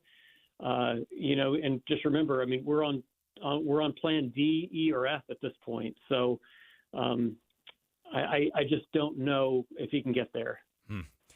We're speaking with Corey Norman, Chief of Staff to Congressman John Curtis. Corey, given Representative Emmer's perhaps more centrist or more moderate votes on some key issues recently. Is there any chance that members of the House Democratic caucus vote for him? Is that at all a possibility? No, I don't see that happening. And Representative Emmer has said that we need to do this as a Republican majority. That really is sort of the nuclear option. And I know that some of your listeners may not want to hear that, but there's some realities that the Democrats had an opportunity to save McCarthy and win behind closed doors, and basically came out and said and decided that they were not going to come and they're not going to help. So without some serious compromises, meaning we're going to have to give you chairs of committees and those kinds of things, and just the threshold there is just too much for many of the Republicans to do, and including Emmer. He says basically we should be able to figure this thing out as a family and decide what we want to do. As an outsider looking in, I think everybody loves the hypothetical candidate, but once you put a name, then nobody likes the candidate. So I want to know who is holding out for what, or what is the sticking point? Is it there's not enough of a commitment to cut spending, or is it just playing these crazy politic games of, hey, you didn't vote for my guy, so I can't vote for your guy? What is the sticking point here? You know, this is the crazy thing. Everybody has their own sticking point, and that's part of the problem. Is most of the people. For example, Jim Jordan, he had 22 to 25 people that are voting against him, and none of them could articulate. There weren't a group of people saying, "Oh, you have a problem with X issue with me. I know how to solve that problem."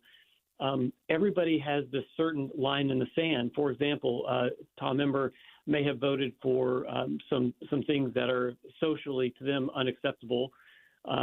Meaning maybe he's a little bit soft on some of the social issues, but he's a budget hawk. Well, the social issues to some of those folks, that's going to be the litmus test. And they've drawn this line in the sand and unwilling to make compromises on it. And unfortunately, when you have the majority, you can only lose 5 votes. So at some point, you're going to have to figure out, is this really the litmus test for you? Is this line in the sand hard and fast? And if it is, we can only have 5 of those. I kind of chuckled when I heard your boss say this. Friends don't let friends become speaker. I love it. I love that he said it. I also kind of, if you keep saying no to your friends or keep not encouraging your friends, then you're going to end up with an enemy up there. So what I know he says it in part tongue in cheek because it's a slog to get this done. What pushes it across the goal line? I think there are a lot of people that are just tired, and so the whomever the speaker is, it just may be a timing issue when he or she goes to the floor or goes into the conference meeting, the caucus, and says, I'm the person, and everybody's just so exhausted. They're saying, look, you weren't my first choice, second choice, third choice, but you're something I can actually live with, and I think that's probably what it comes down to. Everybody's tired. They're going to find somebody that at least gives them 85% of what they want, and they're not going to have that hard line in the sand.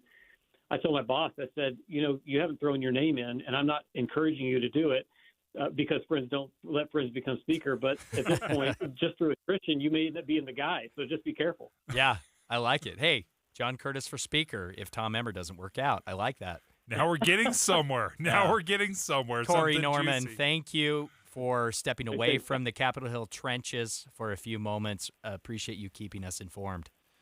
Yeah, it's fascinating to see this, and I loved his insight, Taylor, and this is in part what drives me crazy when he said, yeah, there's 20 people that didn't support Jim Jordan, but they couldn't articulate why they couldn't vote for this guy. And that right there, you know what? You pass a new rule. No bathroom breaks until a speaker is elected. I guarantee you we'll get there.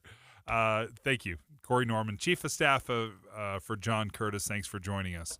When we come back, America, I get it. You want to grow. Utah, we want to grow. But what does that growth look like? And how does that affect housing? Next. Dave and Dujanovic. Did you know Utah has just one all-new station in the morning? It's this one, weekday mornings between 5 and 9. Start your days with us. We're Tim Hughes and Amanda Dixon. Your morning companions for news. The Utah Jazz open the season Wednesday night. The Jazz look for a fresh start against the Sacramento Kings.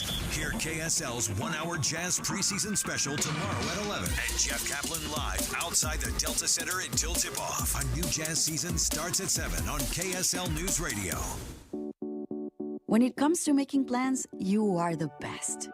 What about those round trips that you plan in advance, which are perfect on your way there and perfect on your way back? Or those meetings with friends for which you make a group chat 3 months before so that nobody or anything is missing? Or your daughter's first birthday party. You planned it with such dedication that instead of the first, it felt like our 15s. The same way you plan each detail for those moments. Start planning to protect you and your loved ones from a natural disaster. Sign up for local weather and emergency alerts. Prepare an emergency kit, and make a family communications plan. Protecting your family is the best plan you can make. Get started at ready.gov/plan. Brought to you by FEMA and the Ad Council. The Management Minute is a service of the MBA program in the John M. Huntsman School of Business at Utah State University. I'm Professor Scott Hammond. What keeps people in a company when they could make more money elsewhere? What keeps athletes on a team when high-profile opportunities tempt? What brings volunteers into a fire department, emergency room, search and rescue team to give their time and work without pay?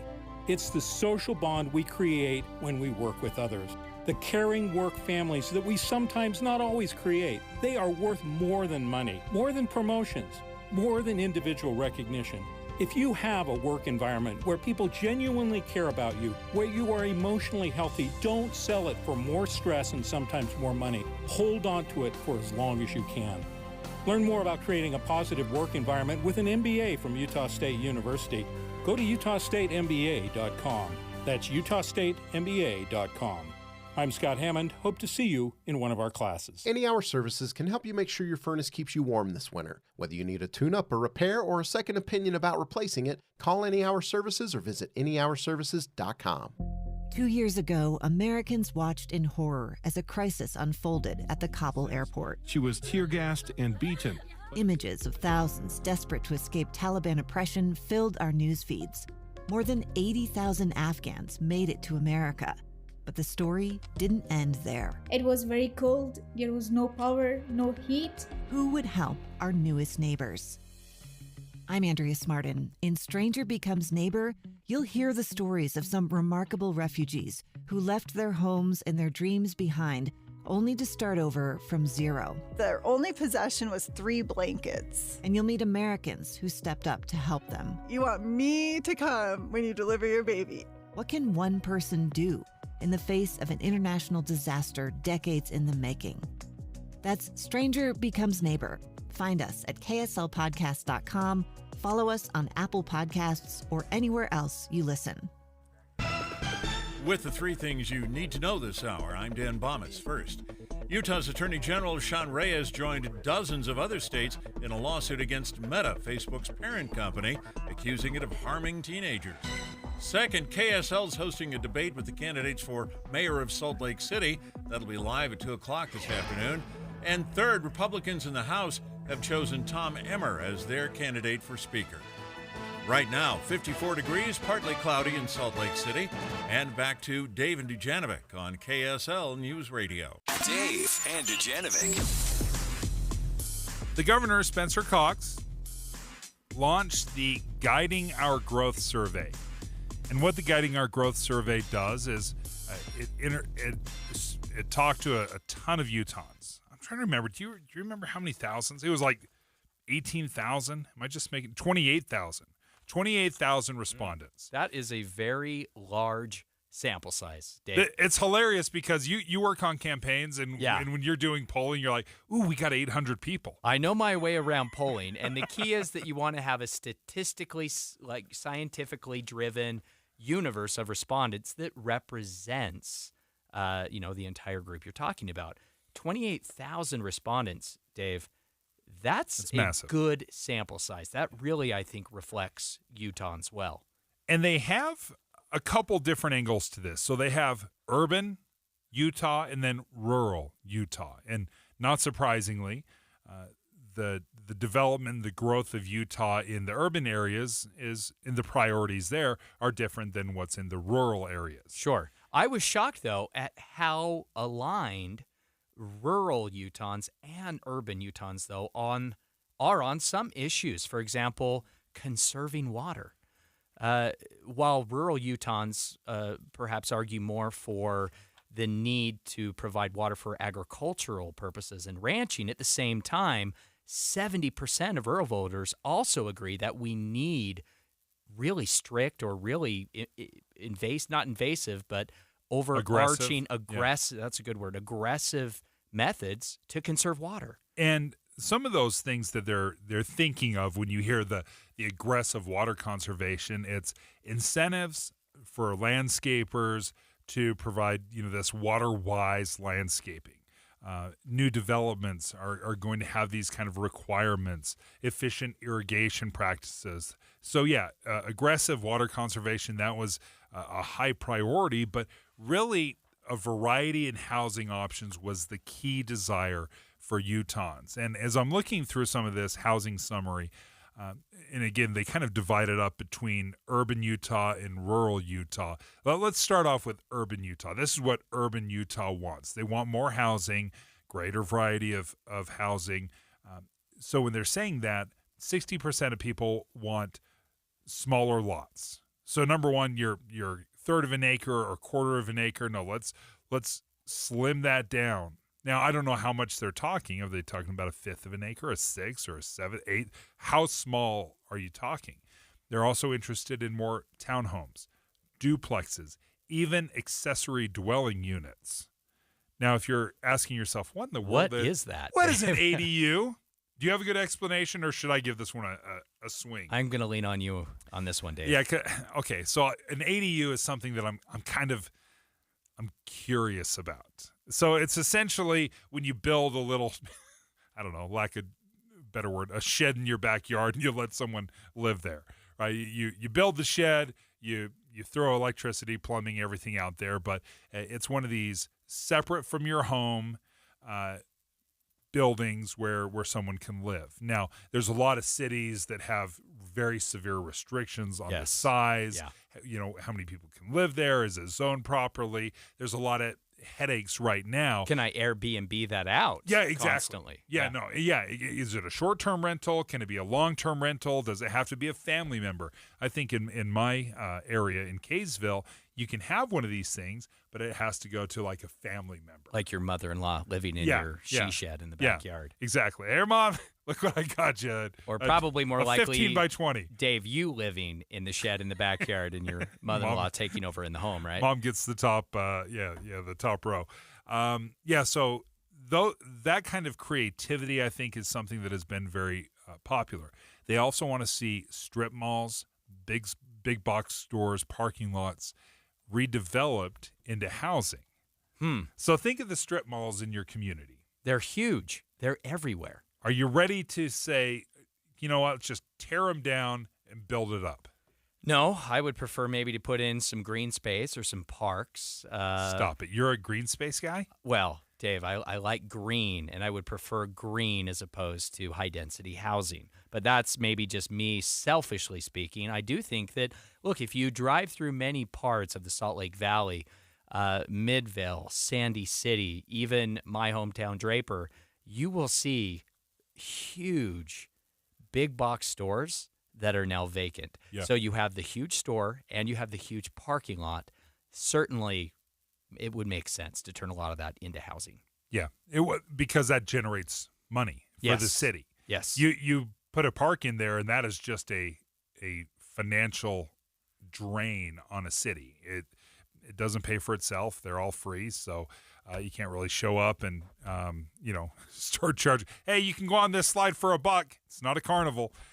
Okay, that's urban Utah. And the reason we're talking about this is there's a Guiding Our Growth survey that the governor put out because he's looking to hear from Utahns, wants to know what direction, what we prioritize. They surveyed more than 28,000 people. There's 28,000 respondents. So I think we have a pretty good idea of what people want, both in urban Utah and then rural Utah. Have you ever lived in rural Utah? Have you always been kind of a city? I've always city slicker. So I grew up in Cottonwood Heights, and now I live in Draper. So You're the city listen, slick. At one point, Dave, Draper was rural, but no more. Okay, You remember back when Draper was rural? When I was in high school, and I had to drive all the way out to Draper for sporting events or activities or things for school.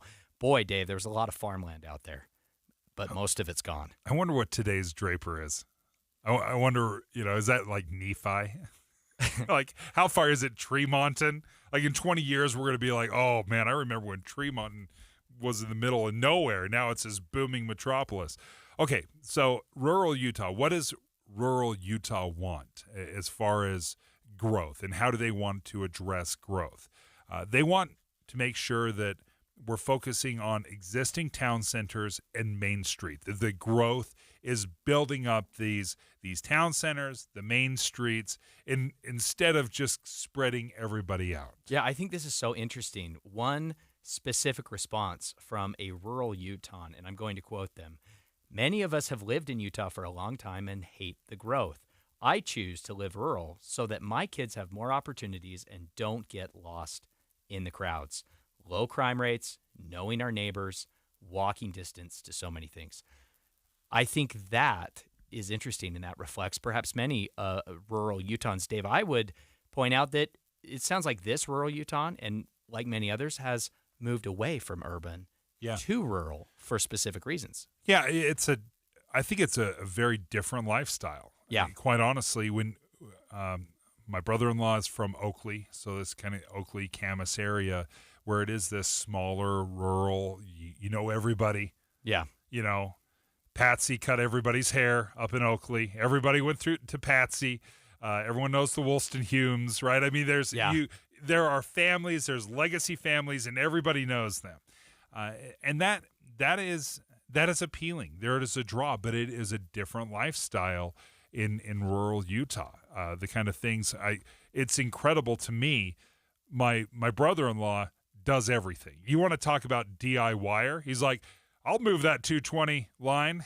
I'm like, don't touch electrical. He's like, I got it. It's because he grew up. It's just a different lifestyle. Well, and one of the challenges with living in rural Utah is accessibility to job opportunities. Yes. And we saw in this survey that rural residents strongly favored transportation investment that specifically focused on funding transportation to better connect smaller towns to the larger cities. Many rural Utahns, I suspect, are living rural but commuting urban for work. Yeah, and it really, you have to go where the jobs are. And a lot of people are willing to, because they love the rural lifestyle, they'll have significant commutes. I remember having a softball family that I would coach that would travel an hour. They lived, where did they live? It was like 30 minutes outside of Tremonton. Yeah. It was the middle of nowhere. Oh, Dave, Howell? Have you ever heard of Howell? Howell, no. Okay, yeah. I That's was where they golfing at the homestead last week. It's so beautiful up there in Midway. I was on my Google app mapping the time it would take me to commute to Salt Lake City during the legislative session if I lived there. I'm thinking about it, Dave, but it's still just a little too far away. Tempting. It's tempting. All right. Hey, when we come back, we just talked to the author of the new Mitt Romney book, Romney: A Reckoning. The author is McKay Coppins. We had that conversation a little over an hour ago, and we'll reset it for you. If you missed it, we'll play some of our favorite parts and the things that stood out with that interview. McKay Coppins, next.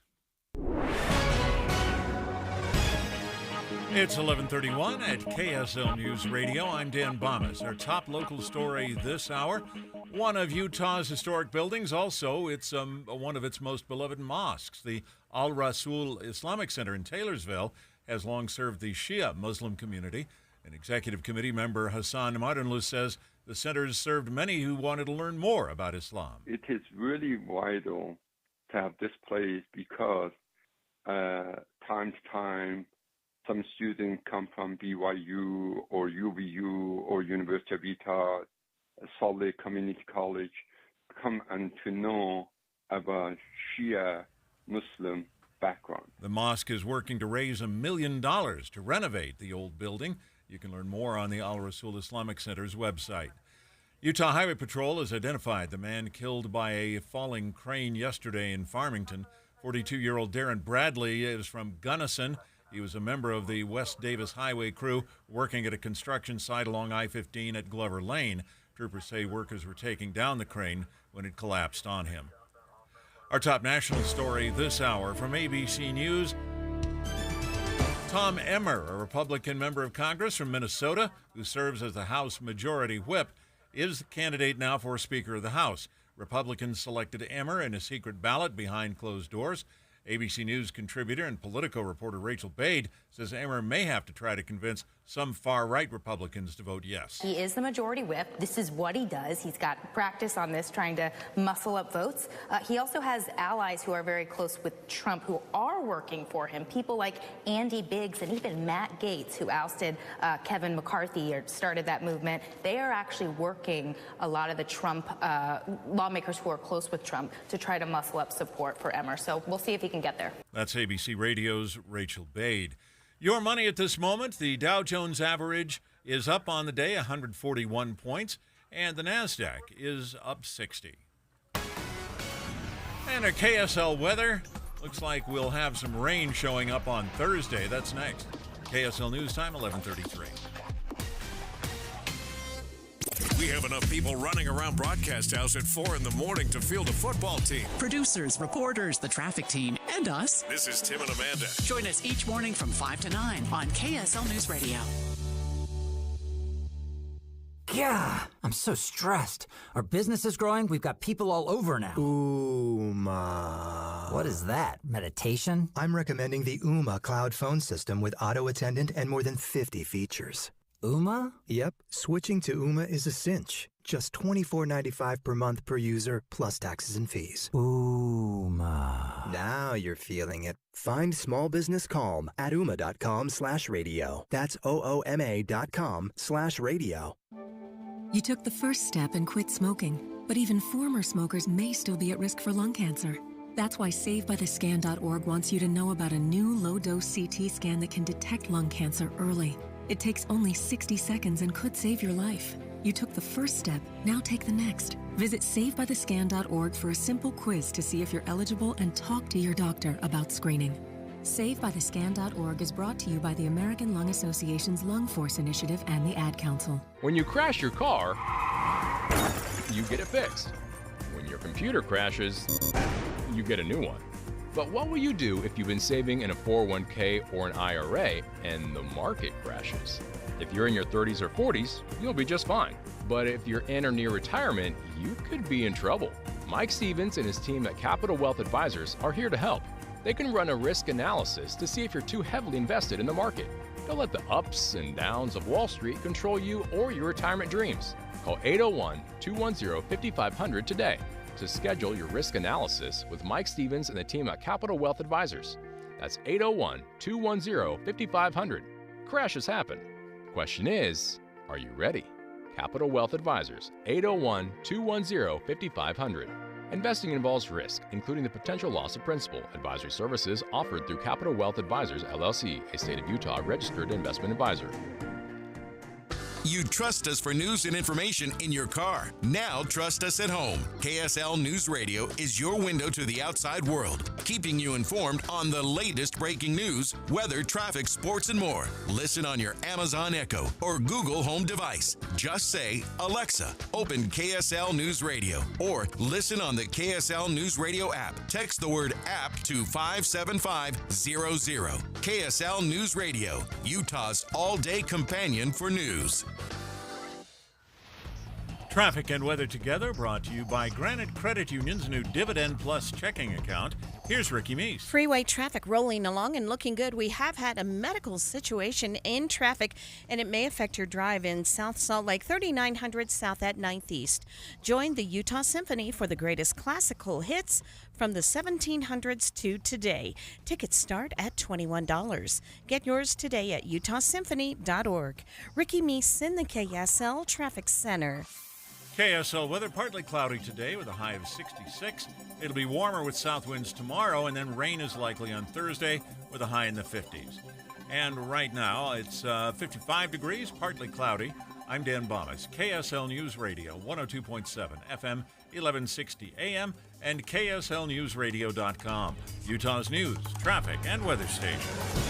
Dave and Dujanovic. Debbie is off today, so you're stuck with me. But you do get Taylor Morgan, so there's a big win for today. I think stuck with me, Dave, is the point. Well, I appreciate you joining. It was kind of a last-minute thing, and I've loved having you on, and we've had a great conversation. Earlier in the show, we talked to McKay Coppins, and if you're wondering, well, that name sounds familiar. He's a journalist for The Atlantic news magazine, kind of feature-y, long-form reporting type thing. Well, he just wrote a book. And he spent the last couple of years with Mitt Romney, met with him 40, 50 times, would go to his townhouse in Washington, would sit down, speak to him for hours. And Mitt Romney decided, you know what, let's do a book. I'll let you do a book. Now, let me ask you, Taylor, typically when the book comes out, it was like Ron DeSantis. You release the book just before you run for president, or you're looking, to get your name out there. Why would Romney put out a book now? His political career is over. He's announced he's walking away from politics after his term ends in the Senate. Why now? I think that is such a good question. We asked McKay Coppins about that, and his response, I think, is also how I see it. McKay Coppins explained that Mitt Romney is concerned about the American project, as Mitt Romney called it. He's concerned about the future of our country.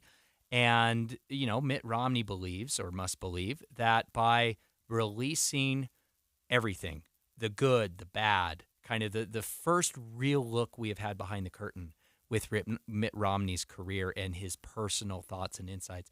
But by pulling back that curtain and sharing everything, he thinks that will perhaps inspire the next generation of leaders. It will perhaps encourage candidates to be true to their principles and to not, quote unquote, sell out, as Romney says. I think there's a lot of good reasons for it, Dave. I just wish that Mitt Romney had look, it's no secret I'm a fan of Mitt Romney. I have worked for and been around Mitt Romney in the past, his team. I wish that we had had a more human, more authentic, more vulnerable Mitt Romney many, many years ago.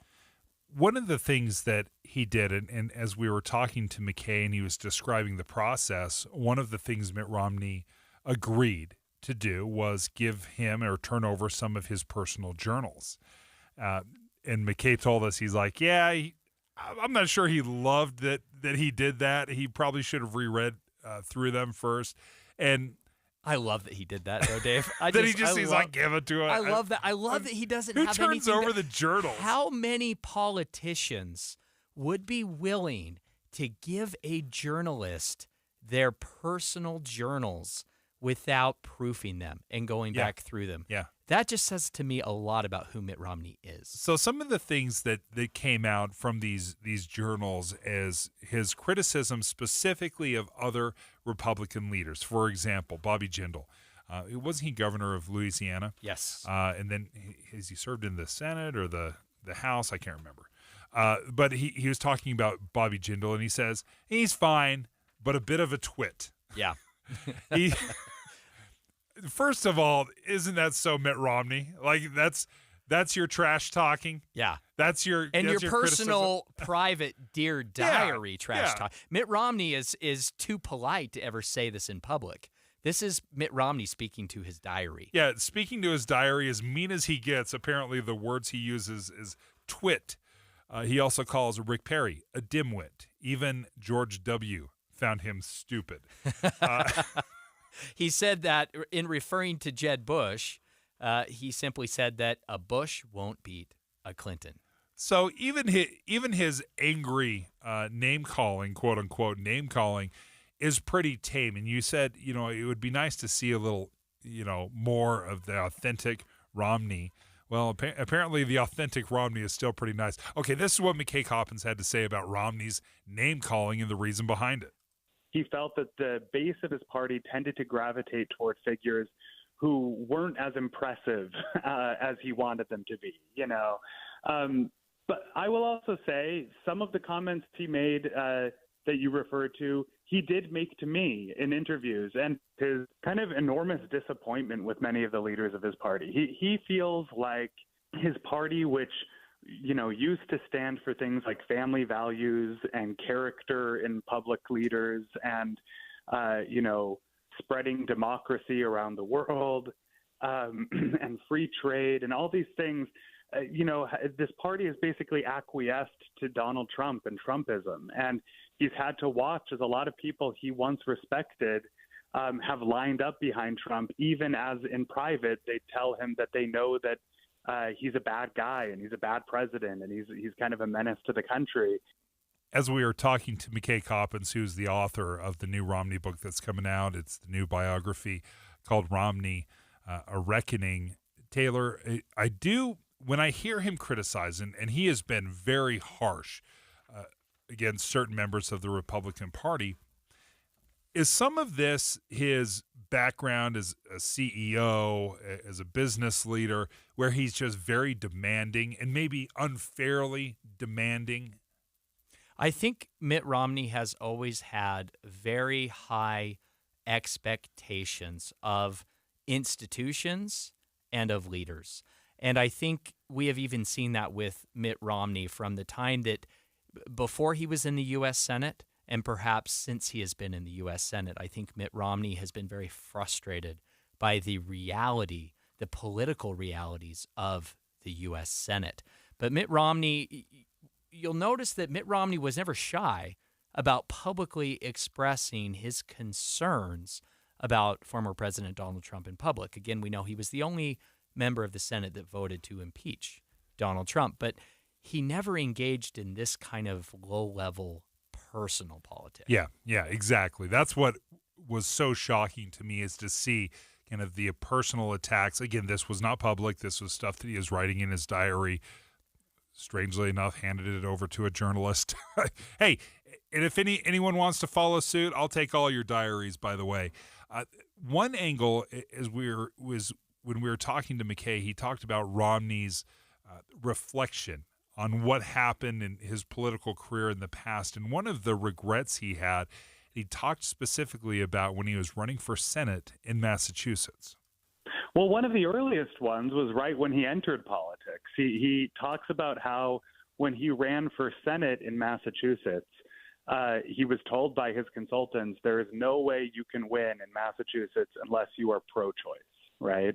Now, Mitt Romney was morally opposed to abortion. That position was rooted in his Latter-day Saint faith. And so, that was a problem for him. But he told me in kind of painstaking detail how he found his way toward taking what was essentially a pro-choice position as a Senate candidate in Massachusetts. He, combed through church statements, sort of looking for rhetorical loopholes, and he kind of looked for ways to rationalize taking the political position he needed. If you're interested in hearing that interview, we spent about 30 minutes talking to McKay Coppins. You can podcast that on the Dave and Dujanovic podcast. It's on Facebook and also on YouTube as well. But I look forward, Taylor. I've read excerpts. I got an early release of the book, so I've read parts of it, but I haven't read it in its entirety. But there's enough behind the scenes, kind of. The saddest part of the book that I read was how alienated Romney was. Yeah. He tells a story of him sitting in front of his 98-inch television in basically a recliner and watching Ted Lasso and Better Call Saul all alone. You know, he did pull off probably the best Ted Lasso costume for Halloween that I've seen. I haven't seen that one. Yeah, look it up. Is he Ted? He was Ted. Oh, is that the Kirsten Sinema one? Look it up. That's right. All right. There we go. It's Halloween season. We got to see some Ted Lasso via Mitt Romney. But yeah, McKay Coppins, author of Romney, A Reckoning. That book just came out today. When we come back, let's go back to the Speaker of the House. We've got a little update for you. If you're wondering if Republicans are finally going to rally around a speaker, we've got a little insider information for you. It might be today.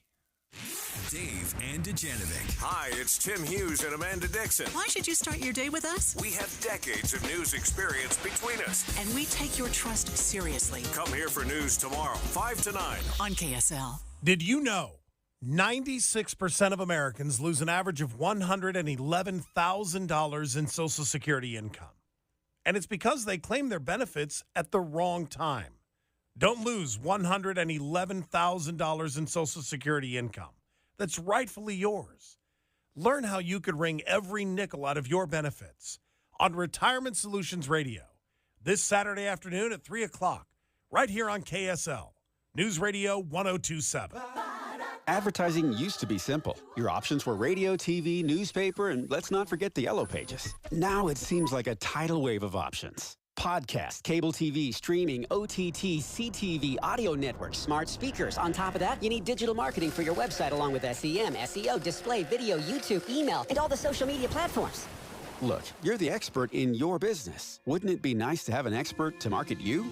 We are Bonneville Salt Lake, the local marketing and media company you know and trust. We reach customers across all digital and social platforms and have the reach of traditional advertising available as well. We find your customer anytime, any place, anywhere on any device here in Utah or anywhere in the world. We work to optimize your results with our in-house local team of experts, providing you with qualified leads, not just impressions. Contact us at aimyourdigital.com for a free consultation, including a complete digital audit with no obligation or cost to you. We are Bonneville Salt Lake. Your success starts at aimyourdigital.com. We're going abroad for the first time in years, to Spain. So we started using Babbel. And started learning Spanish fast. With Babbel, you can start having conversations in another language in just 3 weeks. ¿Cómo te llamas? ¿Cómo te llamas? When you learn a language, you want to actually use it. Babbel is designed with that goal in mind. In just 3 weeks, we're starting to have conversations in Spanish. Gracias, Babbel. Babbel, language for life. Now try Babbel for free at Babbel.com. That's BABBEL.com. This is Derek Miller speaking on business. Small businesses are the heart of our community, and each has its own story to tell. Women's Business Center of Utah 2019 Entrepreneur of the Year, founder of Chosen Creative and the Utah Letter Writing Club, Camilla Johnson, shares more about her story. I believe in the power of the pen and the impact that the written word has on our society. So in 2017, I launched Chosen Creative Stationery. Each card, wall art, or product is created with the message of empowerment and strength, because sometimes you just need a reminder to keep going. Trauma is a given. If you live on this earth long enough, you will have letdowns, breakups, disappointments, and setbacks. However, this is where my products come in. Each one uplifts and builds healthy mindsets and a better way of looking at life. Then in 2018, I started the Utah Letter Writing Club, which brings the Utah community around a table to write letters of hope, love, and encouragement to the world. We are the only club in Utah of its kind and are listed on the Global Correspondence Society directory for letter writing clubs. Both businesses work together in unison to build our community up. Chosen Creative and the Utah Letter Writing Club are small businesses making an impact on our community and state. For more information, visit the Chosen Creative website. I'm Derek Miller with the Salt Lake Chamber, speaking on business. With the 3 things you need to know this hour, I'm Dan Bomas. First, Republicans in the House have nominated Tom Emmert as Speaker, but he'll still have to get 217 votes in the full House. Second, a construction worker killed in a crane accident yesterday has been identified. And third, a mosque in Taylorsville that was once an LDS meeting house is working to raise $1 million for historical preservation. Right now, 55 degrees, partly cloudy in Salt Lake City. And back to Dave and Dujanovic on KSL News Radio. Dave and Dujanovic, special coverage of the top national story. All right, so if you're wondering, is today the day? Is today the day the Republicans finally unify around a single person that they'll elect to be Speaker of the House? No Debbie Dujanovic today, so Taylor Morgan joins me. And Taylor, you've got a source that has some information. Well, Dave. Okay, let's hear it. Sorry, Dave. What do we know? I'm just excited to tell you that it appears as if House Republicans are taking your advice. According to a source that we have in the room on Capitol Hill, House Republicans are keeping members in the room there, the House Republican Conference. They're keeping them in the room. They're shutting down food. They might be taking away bathroom breaks. Dave. That was my idea. They are holding all of the Republicans in this room. They're hearing all of the issues out until they can get to 217 votes for Tom Emmer. This is, I think, a good strategy. We talked about this earlier in the show about how Kevin McCarthy may have benefited from those subsequent rounds of voting. And it was embarrassing at the time, but ultimately he won. Yeah. And now, today, it appears as if House Republicans have just had enough of the drama. They're forcing everyone to stay in this room until they can get Tom Emmer across the finish line. And if we go back in our memory banks 9-10 months when Kevin McCarthy was going round after round after round, it went 15 rounds to get elected, you'll remember there were some blow-ups. There were blow-ups on the House floor where, there was some finger wagging. A lot of finger wagging, a lot of yelling. Yeah, leaning over and whispering, jaws clenched. But there was even some outbursts that were happening. And does it feel like they're trying to do all of that behind closed doors right now? It sure seems that way, Dave, and perhaps that is a smart, very intentional move by the House Republican Conference, trying to allow members of the body to air all of their grievances. We know that there are holdouts that do not want to support Tom Emmer, Republican from Minnesota, who is the latest choice for Speaker of the House. We also heard earlier from Corey Norman, Chief of Staff to Congressman John Curtis, that those holdouts are all across the board. There wasn't any one reason across all of those holdout votes as to why they did not want to support Tom Emmer. So my hope is that they're letting this all hash out. They're hearing all the grievances. They're letting this ugly fight, Dave, happen behind closed doors before it gets to the floor of the House. Jim Curry joins us right now, Associate Professor of Political Science at the University of Utah, one of our favorite political wonks. All right, so what do you make of this? It seems like the Republicans are hashing it out behind closed doors. They've selected Tom Emmer. Does he have a chance? I guess we'll see. I mean, they're hashing it out behind closed doors. This is what they should do. This is how it always used to work.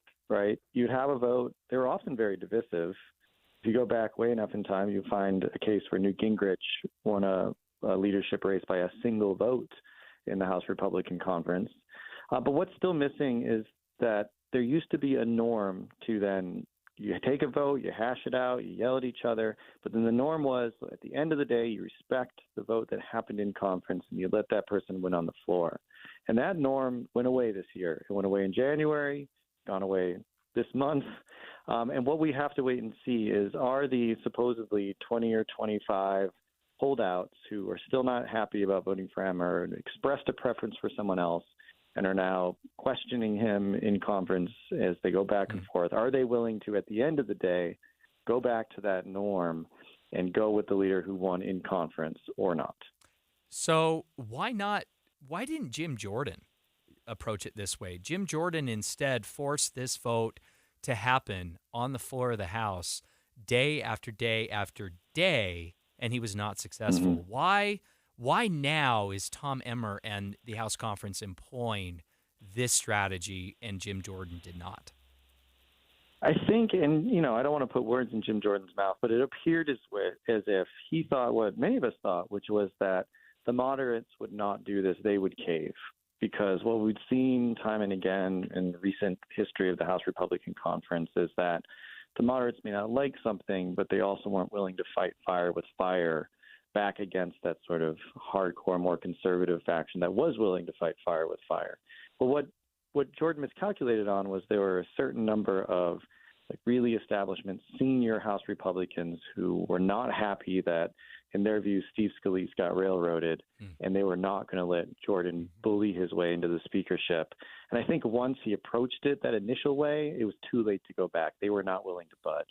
And so it appears that Emmer's learned from this, and that's good, that they're going to get together and they're going to hash it out privately, which is how things always used to go. And it seems like the lesson of Jordan has informed the real need to do this privately and in conference first. Do you have any heartburn about all of this, the back room deals, the hashing it out, the making of promises, where we, the public, we don't hear any of this? Or is this just it? I know that's how it's done. Is that the way it should be done? Yeah, this is politics. And also, the only way to you can't have open, honest conversations about things in public, right? Because when you're in Congress and you're in front of cameras and you're in front of microphones, it's a performance. And you have to think about how everything you say is going to play with every little set of voters out there who may be paying attention. If you want to have an open and frank conversation, you have to do it behind closed doors. This is how they negotiate policies, not what exactly is going to pass, but it's how they negotiate over what are we going to agree to put into this bill or not put into this bill. And I think that's okay, because still at the end of the day, you then have to go to the floor and defend what you agreed to and defend what you put together. And you have to take an actual vote on the record, and then you have to turn around to your voters and explain what you did and why you went along with it. But it's a lot easier to get people to speak openly, to hash things out, to figure out what they can compromise on behind closed doors first, but you still have this public process on the back end. It's not as if they'll pick a speaker in secret and then that's it. They don't have to do anything else. They'll have to answer to all this later, and they'll have to vote on the floor at some point. Okay, in the final 45 seconds I have, I don't know if you're a betting man, but what are the chances that the government gets shut down? I mean, we have till November 17th. That your guess is as good as mine on that one. They got to figure out who's going to lead them first before we can even worry about whether they can come to a deal on the government. Yeah, that's true. That's true. You know, I want to swim, and you're like, let's just dip a toe in the water first. Let's see if it's, liquid lava hot or ice cold. That's right. I'm not convinced they're going to pick a leader yet either. Like I gotta see that Tom Emmer or someone else is going to be able to lead this party before I even think about funding the government. Well, and even if Tom Emmer does get elected Speaker, Dave, will he survive a vote to extend the budget and pass a new budget? Then who knows what can happen? They'll just extend it another 45 days. It's very easy. Another CR. Jim Curry, thank you again for joining us, Associate Professor of Political Science at the University of Utah, an expert on Congress, and we love tapping into his expertise. All right, Taylor, we made it through 3 hours, and we have an inkling, an idea of who might be the next Speaker of the House. You say they've basically locked the Republicans in a room. No bathroom breaks, no food. Dave, it just might happen. You got to figure it out, boys and girls. You got to figure it out.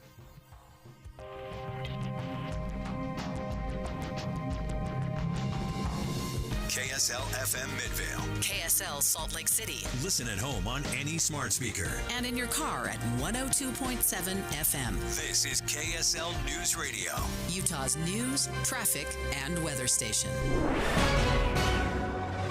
Good afternoon. KSL News Time is 12 o'clock noon. This is Utah's Noon News. I'm Maria Shaleos. KSL's top story this hour. Utah is suing Meta, saying the social media giant put your kids in danger.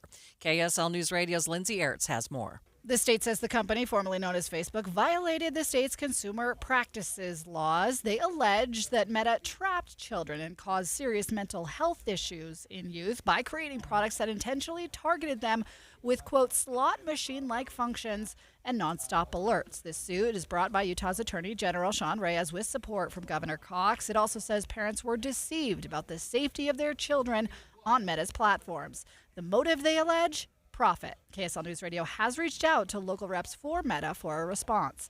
Lindsay Aerts, KSL News Radio. Child care grants from the federal government shrunk this month, and a new report is calling on the state to step in to fill the gap. Lois Collins of the Deseret News explains what that has already started to mean for many families in Utah. People who are low income are going to have a very hard time, and they may be forced out of the workplace.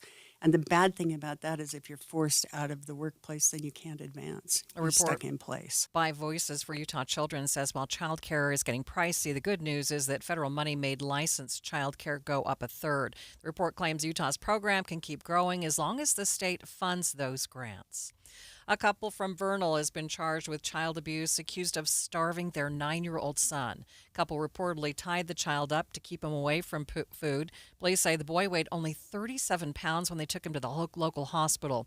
James Arland Weber and Amy Weber are charged with aggravated child abuse. The boy is now in state custody and recovering at Primary Children's Hospital. KSL's top national stories. Congressman Tom Emmer is the candidate for Speaker of the House. Now Emmer needs 217 votes to become the next Speaker. Politico reporter Rachel Bade has more. House Freedom Caucus Chairman Scott Perry was just telling reporters that he was concerned about Tom Emmer's record when it comes to spending issues. Rick Allen, a Republican from Georgia, again has said it sounds like he will not vote for Emmer because of his support of the Respect for Marriage Act, which basically recognized same-sex and interracial marriages in states across the country. Now, Emmer is one of a handful of Republicans who voted to certify the results of the 2020 election, which was a reason why moderate Republicans rejected Jim Jordan's bid last week. Former President Trump attorney Jenna Ellis has taken a plea deal in the Georgia election interference case. ABC News senior investigative reporter Aaron Katersky has more. She is the fourth defendant in that sprawling racketeering indictment to plead guilty and agree to cooperate with Fulton County prosecutors against Trump and the remaining defendants. And the exact direction of her testimony isn't known, but Ellis was involved now by her own admission in two aspects of the alleged conspiracy. Ellis earlier spoke in court saying she regretted working for Trump. KSL News Time 12:03. Utah Highway Patrol has identified the man killed by a falling crane in Farmington yesterday. 42-year-old Darren Bradley from Gunnison was a member of the West Davis Highway crew working at a construction site near I-15 and Glover Lane. Troopers say workers were taking down the crane when it collapsed on him.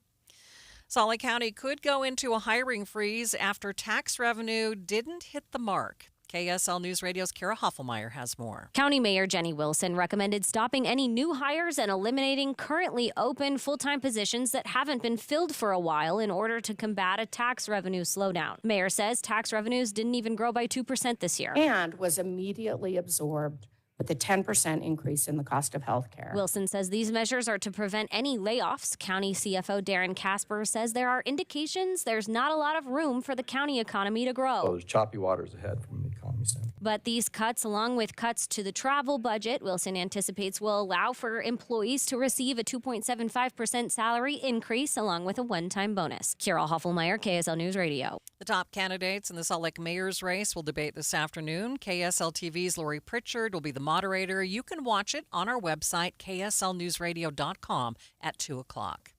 30 years ago, doctors began transplanting artificial devices into patients at LDS Hospital. Since then, they have put 464 of these devices into patients, including Carla Pardini's husband, Victor. It wasn't FDA approved. We were all like, what? And he was the 8th person in Utah to be put on the LVAD. And he lived on that for 143 days, and then they found a heart, and he was transplanted.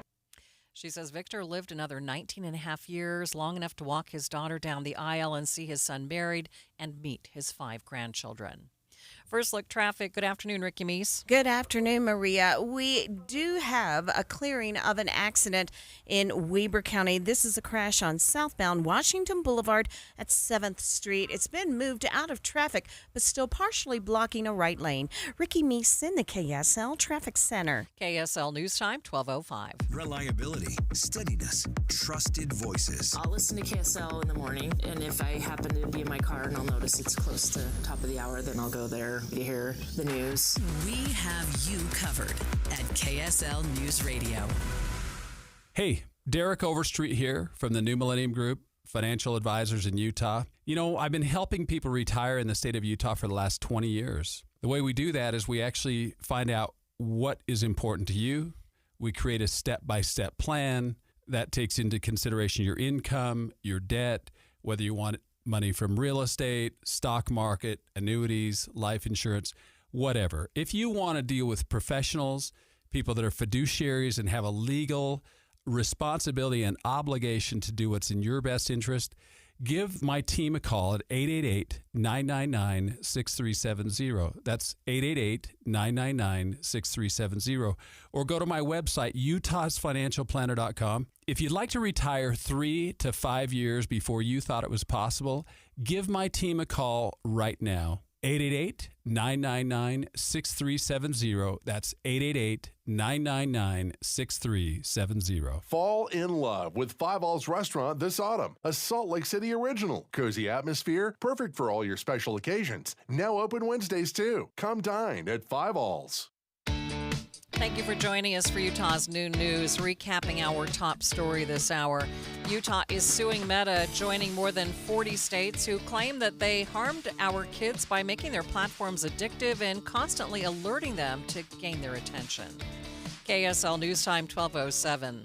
Leaders have big plans to improve the Ogden-Hinckley Airport in an attempt to bring back some airlines. When Allegiant and Avella parted ways with the airport last year, they lost 2 big flights to Burbank, California, and Mesa, Arizona. But the manager of the airport tells the Standard Examiner that he believes they can get the airlines back within the next year and a half with the improvements they have in mind. They have set plans to build a new air traffic control tower and some plans to nearly double the size of the terminal and add a new gate, though those plans are still under review. And the big question still to be determined, how much this is all going to cost. Adam Small, KSL News Radio. Data shows Americans are bringing in more money, but inflation is making it feel like they aren't. The median household wealth has grown 37% since 2019 to over $192,000. But according to USA Today, people think they need more than double that to be considered rich, even though it's 6 times what the average American worker hauls in each year. A Salt Lake City haunted house is getting some national love. KSL News Radio's Alexandria Bonilla reports. Fear Factory, located at 666 West, 800 South, was named the 3rd best haunted house in the nation by BuzzFeed and in the top 10 by USA Today. Both rankings say the history of the building adds to the spooky atmosphere. It was a cement factory back in the late 1800s. The job was extremely dangerous and at least 11 people died while working. That, along with the metal staircases and underground passageways, makes it one of the scariest in the nation. Alexandria Bonilla, KSL News Radio. Grounded a second. 2 years removed from losing 100. The Rangers have won the pennant.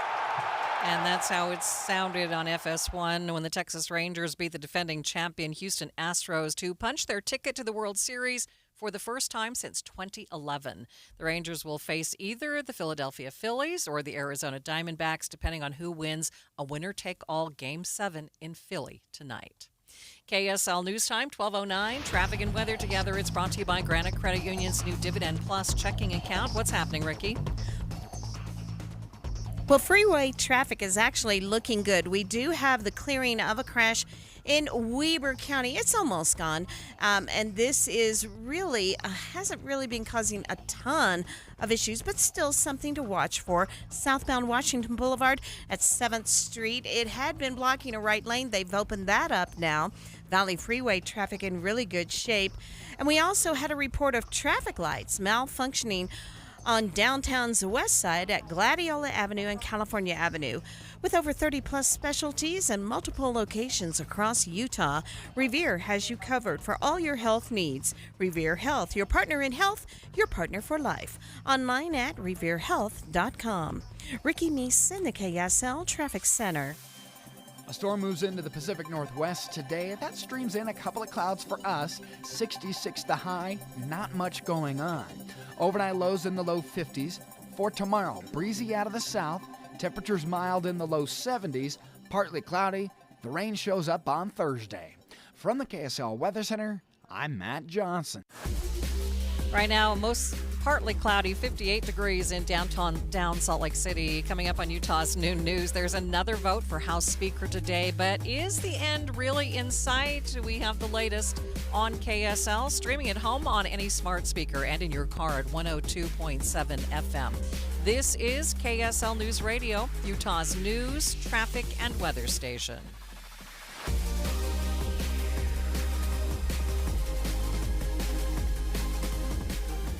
Exergen thermometers are a top choice of medical professionals at highly ranked hospitals across the U.S. With kids back at school, keeping them healthy is important. Make Exergen thermometer the chosen thermometer for your home or business to check for fever, where accuracy matters. When measuring temperature at home and at work, use an Exergen thermometer to keep your family and colleagues safe. Available at Walgreens and other participating retailers. Learn more at Exergen.com. The Management Minute is a service of the MBA program in the John M. Huntsman School of Business at Utah State University. I'm Professor Scott Hammond. What keeps people in a company when they could make more money elsewhere? What keeps athletes on a team when high-profile opportunities tempt? What brings volunteers into a fire department, emergency room, search and rescue team to give their time and work without pay? It's the social bond we create when we work with others. The caring work families that we sometimes not always create. They are worth more than money, more than promotions, more than individual recognition. If you have a work environment where people genuinely care about you, where you are emotionally healthy, don't sell it for more stress and sometimes more money. Hold on to it for as long as you can. Learn more about creating a positive work environment with an MBA from Utah State University. Go to utahstatemba.com. That's utahstatemba.com. I'm Scott Hammond. Hope to see you in one of our classes. Have you Googled yourself lately? Are there negative posts from an ex-employee or from a former client? Maybe an outdated news article or sensitive personal information about your family? Search engines don't always get it right. For right or wrong, it's your reputation on the line. That's where Reputation Defender by Norton comes in. One of the most trusted names in online reputation repair. Reputation Defender has been fixing people's search results for over 15 years. Their cutting-edge approaches help you to wipe away unwanted information in your search results. They also promote the good stuff so that it rises to the top, helping you put your best foot forward. Your good name is too valuable to leave to the whims of a Google algorithm. Take control with Reputation Defender. You can start by getting your free reputation report card at reputationdefender.com or call 800-401-6681 to speak to an expert. That's 800-401-6681. Jeff Kaplan's Minute of News. We're committed to letting you know exactly what's going on. On our show, we're going to bring you up to speed on what's happening in the world to this moment. At the same time, the news can be really burdensome. It can leave you feeling a little bit depressed and even a little bit more depressed. My Minute of News is just a moment to lift you up. I'm blessed that KSL has given me the freedom to talk about whatever I want. Literally, it is my minute of news. Sometimes it's pegged to what's happening that very day. Sometimes it might be something bizarre that you didn't know happening somewhere else in the world. To make you smile for a moment, even on a difficult day, and make you realize the world is still spinning. I am so honored that so many people have appreciated and enjoy the Minute of News every afternoon. Ride home with Jeff Kaplan, weekdays 3 to 7 on KSL News Radio. KSL News Time 12:15. The three things you need to know this hour. First, Utah is suing another social media giant. This time it's Meta and Instagram, joining more than 40 states who claim they harmed youth. I'm KSL News Radio's Lindsay Ayers. Second, Congressman Tom Emmer is the Republican nominee for House Speaker, but some far-right Republicans aren't sure that he has what it takes to win. Third, traffic and weather together, Ricky. Well, the crash is pretty much out of traffic now, southbound Washington Boulevard at 7th Street in Ogden.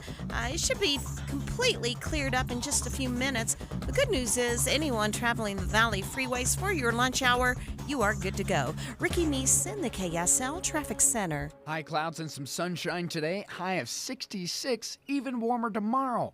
I'm Matt Johnson. It's nice, 58 degrees downtown. Time for KSL's top national stories. From ABC News, I'm Michelle Franzen. After days of infighting and 2 weeks of failed votes, Tom Emmer emerged as the Speaker nominee for House Republicans today. But that still doesn't mean he can harness the support needed to be elected. ABC's Stephen Portnoy explains. After 5 rounds of secret ballots, House Majority Whip Tom Emmer received the GOP nomination with a narrow majority. But in a round that followed, involving each Republican voting aloud, Emmer found himself short of the internal support that he'd need to avoid a loss on the House floor. Some Republicans don't like that Emmer refused to reject the 2020 election results. They also point to his support for same-sex marriage. And then there's the general idea that he represents the GOP establishment. The House remains in recess until later this afternoon. Limited humanitarian aid starting to flow into Gaza through Egypt's Rafah crossing, but human rights groups say it's not enough to help the hundreds of thousands trapped in the enclave. 2 more hostages released yesterday by Hamas, but some 200 remain in Gaza being held. Families of those still unaccounted for, including 10 Americans, are demanding the world do more to bring them home. John Poland, the father of Hirsch Goldberg Poland, taken hostage from the music festival, called on the United Nations to step up. We should all be screaming ultimately for their release. In the short term, screaming to allow in humanitarian aid at the Red Cross, somebody. This is a global issue, and it needs to be seen that way, and it needs to stay on the agenda. The UN Security Council meeting today over the war and humanitarian crisis that's unfolding. Former President Trump back in a New York City courtroom today to hear testimony in his civil fraud trial. His former fixer, Michael Cohen, is testifying against him about the financial dealings of Trump's businesses. A judge determining damages after finding that Trump and his executives inflated values of properties to receive more favorable loans. Trump, speaking outside the courtroom, says Cohen is not a credible witness. You're listening to ABC News. Time now for the KSL In-Depth. And as you just heard on ABC News, Congressman Tom Emmer is up for House Speaker today. Joining me live is KSL at Night co-host Taylor Morgan. Taylor, what do we know about Tom Emmer? Well, we are learning more and more about Tom Emmer. A bit of a no-nonsense, pragmatic, even, dare I say, more centrist, moderate Republican is really becoming a potential consensus candidate to be the next Speaker of the U.S. House.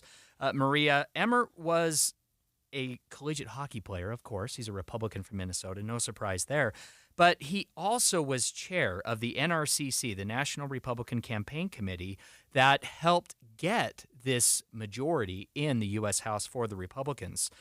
We know that Emmert has taken some votes that have, upset a few members, perhaps the more far-right members of the U.S. House. For example, he voted for the codification of same-sex marriage. He voted for funding deals. He also voted to uphold the 2020 election results in the U.S. House. However, even members of the Freedom Caucus have had very positive things to say about Tom Emmer.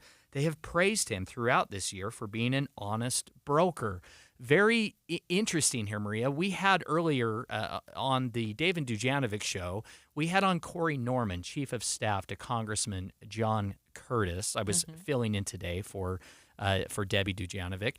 And Corey told us that among the holdouts, those who hadn't yet decided to support Tom Emmer, that there wasn't any one clear reason, one consensus reason across the board among those holdouts as to why they would oppose him. We have also learned from another source on Capitol Hill, Maria, that House Republicans are locking the room. They are going to keep all House Republicans in a room. They're going to air their grievances. They are going to talk this through, fight about it behind closed doors.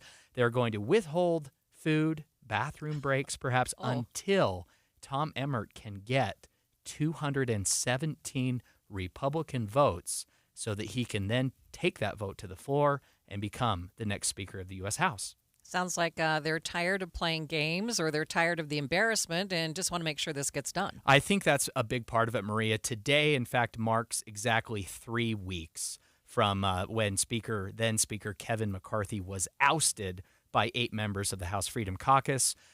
Certainly huge issues that our country is facing and our allies are facing internationally. House Republicans, I think, want to get this done and want to get it done today.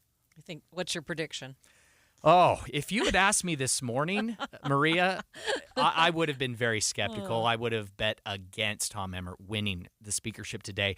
But now that we know that House Republicans are taking Dave Noriega's advice and they're taking away the bathroom breaks and the food, I'm going to say the odds look pretty good. I think this might actually happen today. Tom Emmer seems like the type of candidate who can get a broad consensus among House Republicans. Still skeptical, Maria, but I will say his odds are looking far better than any other candidate over the last few weeks. All right, Taylor, thank you. And we'll continue to keep you up to date with the very latest throughout the day right here on KSL News Radio. Right now, let's keep you up to date on the drive. Traffic and weather is brought to you by Granite Credit Union's new Dividend Plus checking account. Ricky? We had this accident in Ogden, but it has been cleared. All lanes of travel are now open southbound Washington Boulevard at 7th Street. All clear on your Valley freeways, including I-15 north and southbound in Weber, Davis, Salt Lake, and Utah counties. Had an earlier report of lights flashing at Gladiola and California Avenues. Just keep an eye out for that. I think they may have been fixed.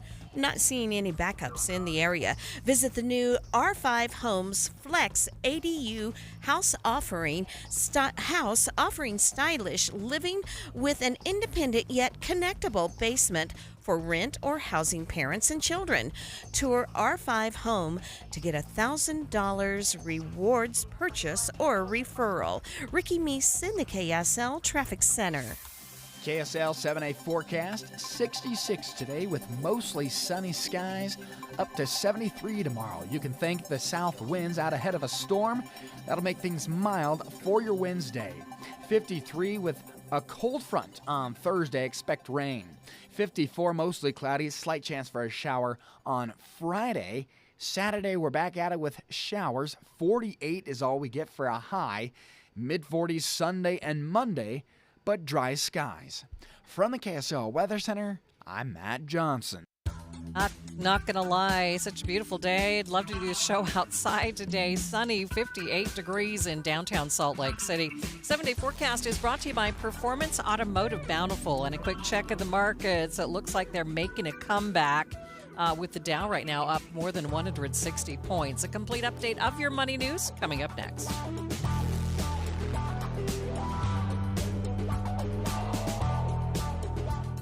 As the weather turns colder, this is when you need to get those new windows. So call Advanced Window Products. They'll replace your single-pane, rickety old windows with stylish, state-of-the-art double-pane windows with precision frames. You pick the style and color. They're custom-made right here in Salt Lake City. This company is so Utah. It's run by two guys who grew up here, Jake Weber and Utes defensive star Nate Orchard, the mayor of Sacktown with 7 NFL seasons under his belt. Great guys, great company building high-quality windows for 37 years. Unlike other companies, they build the windows, they install the windows, and they guarantee them for life. No middleman. There's Jake, Nate, and their team, and there's you. Saving on the highest quality windows. Right now, before winter, get $2,000 off 10 windows or more, and they offer 60 months, 0% financing. So call Advanced Window Products now. You could have stylish new windows in 8 weeks.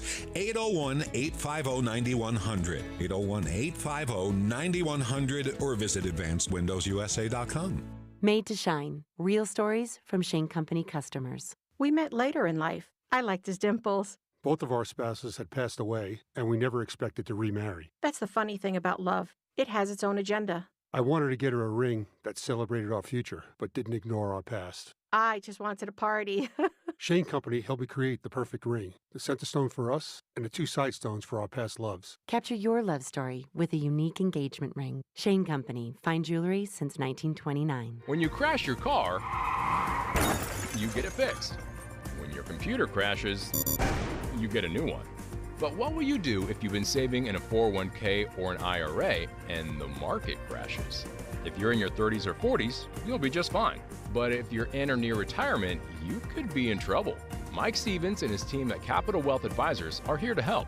They can run a risk analysis to see if you're too heavily invested in the market. Don't let the ups and downs of Wall Street control you or your retirement dreams. Call 801-210-5500 today to schedule your risk analysis with Mike Stevens and the team at Capital Wealth Advisors. That's 801-210-5500. Crashes happen. Question is, are you ready? Capital Wealth Advisors, 801-210-5500. Investing involves risk, including the potential loss of principal. Advisory services offered through Capital Wealth Advisors, LLC, a state of Utah registered investment advisor. Save $2,500 on a new furnace and air conditioner from Any Hour Services. For more information, call Any Hour Services or schedule a free estimate online at anyhourservices.com. KSL News Time 1225, watching Utah's money. Apple is rumored to launch a new 24-inch iMac this month in a variety of colors. There hasn't been an updated version of the computer since 2021. There's still no word on how much the desktop will cost. General Motors saw a drop in third quarter profits. The carmaker's $3.1 billion profit was down 7% from last year. The quarter included 2 weeks of walkouts by the United Automobile Workers. And taking a look at your money at this moment, the Dow is the Dow is up, not down, up by 178 points. That's about 0.5%, sitting at 33,114. S&P 500 up by 23. The NASDAQ also up. It's up by 81 points at this hour.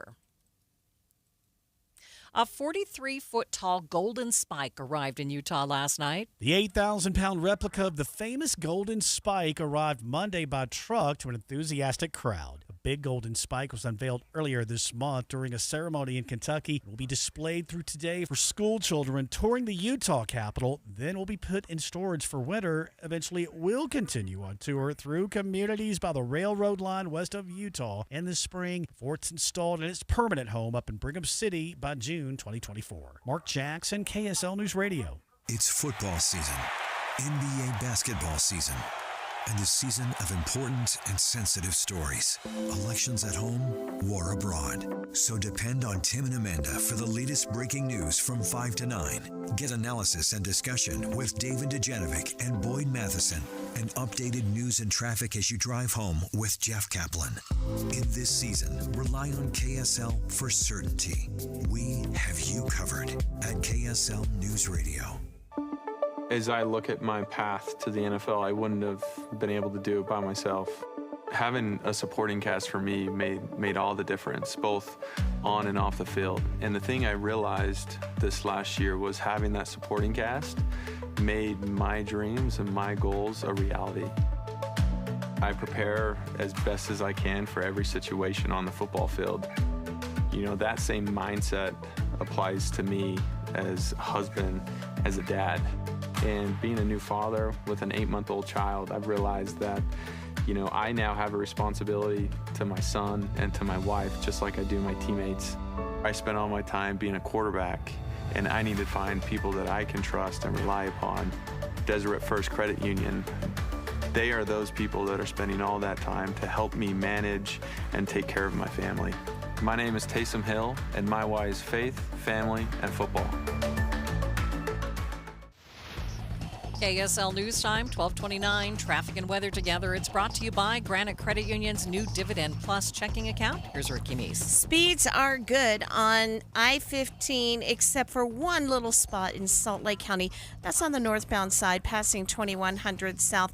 But overall, a very good drive in progress on I-15, both directions between Ogden and Provo.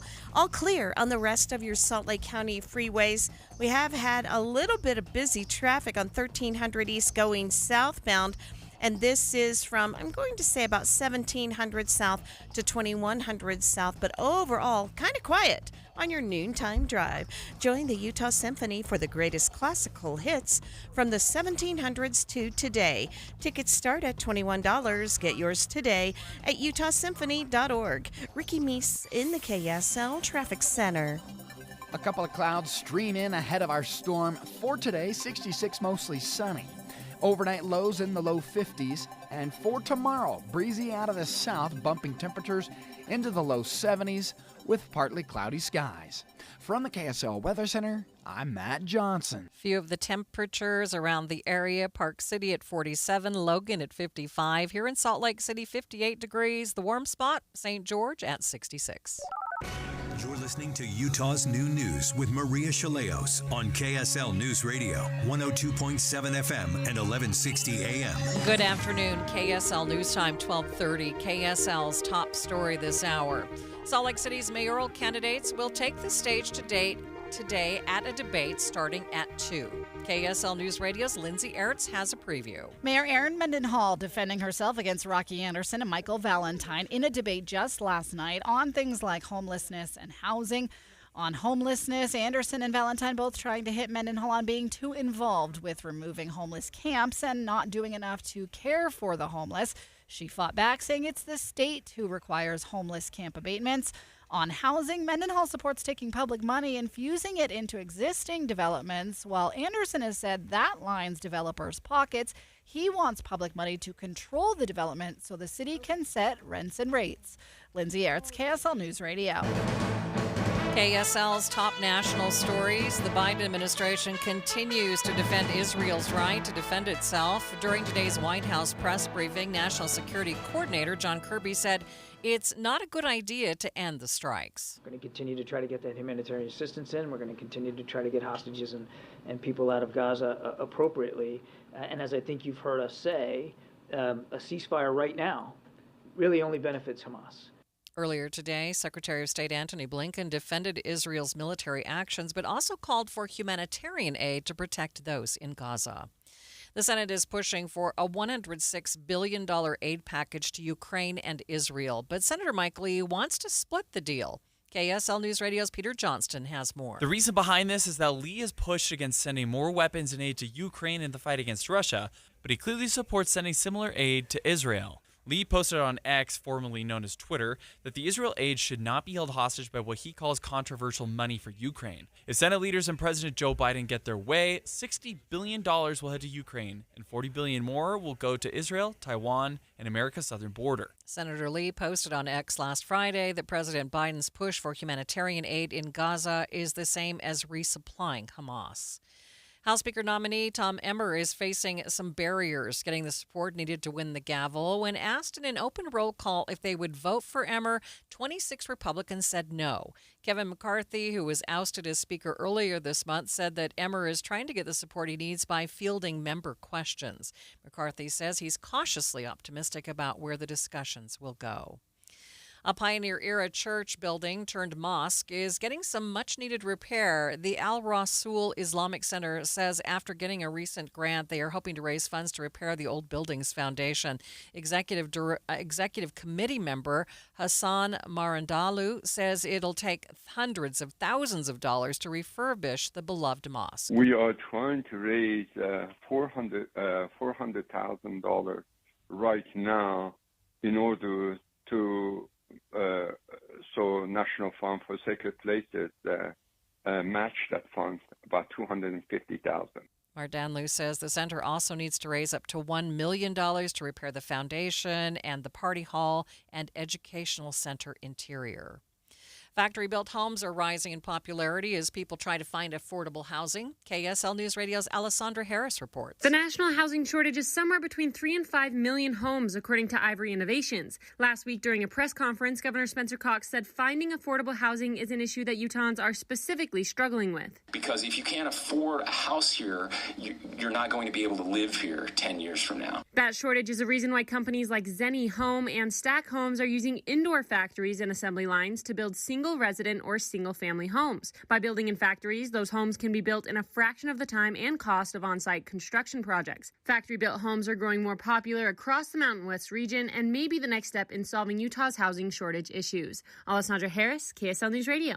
Real estate developers are gathering today to discuss solutions for Utah's housing problems. KSL News Radio's Britt Johnson has more. It's the Urban Land Institute's Trends Conference, and it's focusing on helping our growing state utilize sustainable practices, propose solutions for housing insecurity, and create more housing near mass transit. The Institute's chairperson, Robert Schmidt, says Utah will continue to grow, and they want to make sure we are using resources responsibly. A motorcycle driver died overnight after investigators say he left the road near I-215 and 35th South and overturned his bike on loose dirt. Utah Highway Patrol is currently investigating what led to the crash, and the victim's identity has not yet been released. Sandy City officials are calling out political attack mailers aimed at City Council candidate Aaron De Kaiser. Now, the city says the mailers aren't properly registered. De Kaiser spoke with KSL TV. They're, appealing to a certain segment of the population that's really radical. It's really disheartening that they have made, national issues, local issues, and are going to attack me for those things. He says he'd like to see whoever's responsible for the mailer to be prosecuted. First look traffic. What's happening, Ricky? It's been a quiet commute for your noon hour. If you're out to grab a bite to eat, you're good to go on the Valley freeways. For those who are going to be traveling I-15, no problems there along the Wasatch Front. We do have a new accident in Davis County, westbound 500 south at 200 west. Ricky Meese in the KSL Traffic Center. KSL News Time, 12:35. Jazz basketball on KSL. 72 points in the first half by the Jazz. It's the Jazz versus the Sacramento Kings season opener. The energy, the excitement, exploding. Wednesday at 7 on KSL News Radio. Advertising used to be simple. Your options were radio, TV, newspaper, and let's not forget the yellow pages. Now it seems like a tidal wave of options. Podcast, cable TV, streaming, OTT, CTV, audio networks, smart speakers. On top of that, you need digital marketing for your website along with SEM, SEO, display, video, YouTube, email, and all the social media platforms. Look, you're the expert in your business. Wouldn't it be nice to have an expert to market you?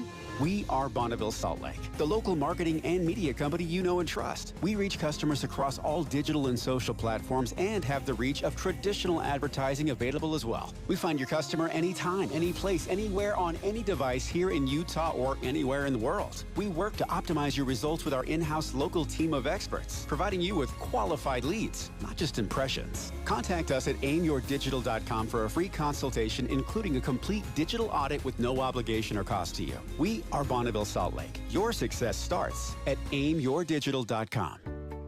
Tim Jr. here from RGS Exteriors. I want you to know that it's the little things that count. Any remodeler can say they treat customers right when it comes to siding, gutters, windows, and exteriors. It's hard to know for sure. If a contractor uses cheap generic nails instead of super grippy ridge shaft nails for your siding, would you even know? If they use cheap $4 caulk to install your new windows instead of paying $9 a tube for the good stuff, could you tell by looking? It all comes down to the details and trust. At RGS Exteriors, we only do things one way, the right way. We never cut corners. We never skimp on details. We never do less than the job requires. That's why we offer our industry's exclusive 10-year everything guarantee. And it's why we have the happiest customers. If you need any gutters, siding, or replacement windows, call RGS Exteriors at 801-280-3110 or visit rgsutah.com. That's 801-280-3110 or online at rgsutah.com.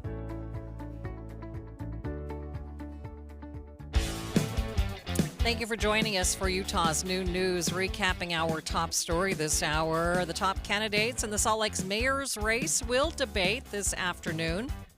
KSL News Time 1238. A local Spanish radio host who fell victim to domestic violence will be remembered at this year's Days of the Dead celebration in Salt Lake later this week.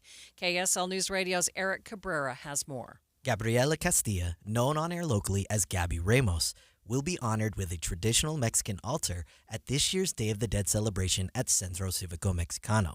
A live artist will create the altar as well as making traditional Mexican Catrinas to remember all victims of domestic violence. Castilla was killed in her sister's Taylorsville home in 2021 and was known in the community to speak out against violence on her radio show. Eric Cabrera, KSL News Radio. If you live in Salt Lake, Davis, Weber, or Box Elder counties, this year could be your last chance to get state help to get rid of your old wood stove or fireplace. KSL News Radio's Adam Small tells you why. The conversion program has been running for the last 60 years, but Utah Division of Air Quality environmental scientist Joel Karmazine says there's no guarantee it'll get funded for another year. He says not only switching to electric or natural gas help combat a significant amount of winter pollution, it's actually a much more effective way to heat your home. Wood is very inefficient for the most part. The vast majority of the heat goes up.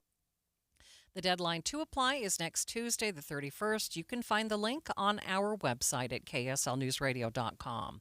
A global team of scientists is sounding the alarm about our planet. In research published in the journal Bioscience, 12 international scientists say Earth has entered uncharted territory with dangerous instability. They blame specific events just this year. Canadian wildfires releasing a gigaton of carbon dioxide, 38 days this year with average global temperatures above pre-industrial levels, the month of July having the highest average Earth surface temperature ever recorded. The recommendations: eliminating emission from fossil fuels while promoting natural climate solutions that are grounded in equity and social justice, noting climate impacts are disproportionately felt by the poor. Derek Dennis, ABC News. Traffic and weather together. It's brought to you by Granite Credit Union's new Dividend Plus checking account. Any problem spots, Ricky? Bountiful drivers, they need to watch for an accident. This is westbound 500 south at 200 west. It's been blocking a center and left lane of travel. You can get around it, but it's something to watch for. Valley Freeway traffic, though, remains quiet and running along very well. How do you know if you're getting the best deal on employee benefits? You don't, unless you get free quotes from every insurance company every year. Visit shopmyplan.com to get free quotes. Ricky Meese in the KSL Traffic Center. Mid-60s today, that's right where we should be this time of year. Mostly sunny skies. Overnight lows in the low 50s, partly cloudy. Tomorrow, 73, breezy out of the south, partly cloudy. Rain shows up on Thursday with a cold front, high of only 53. From the KSL Weather Center, I'm Matt Johnson. Sunny, 58 degrees in downtown Salt Lake City. And coming up on Utah's Noon News, we spoke with the author of Mitt Romney's new biography, Romney, A Reckoning. Hear that interview on KSL, streaming online at kslnewsradio.com and in your car at 102.7 FM. This is KSL News Radio, Utah's news, traffic, and weather station.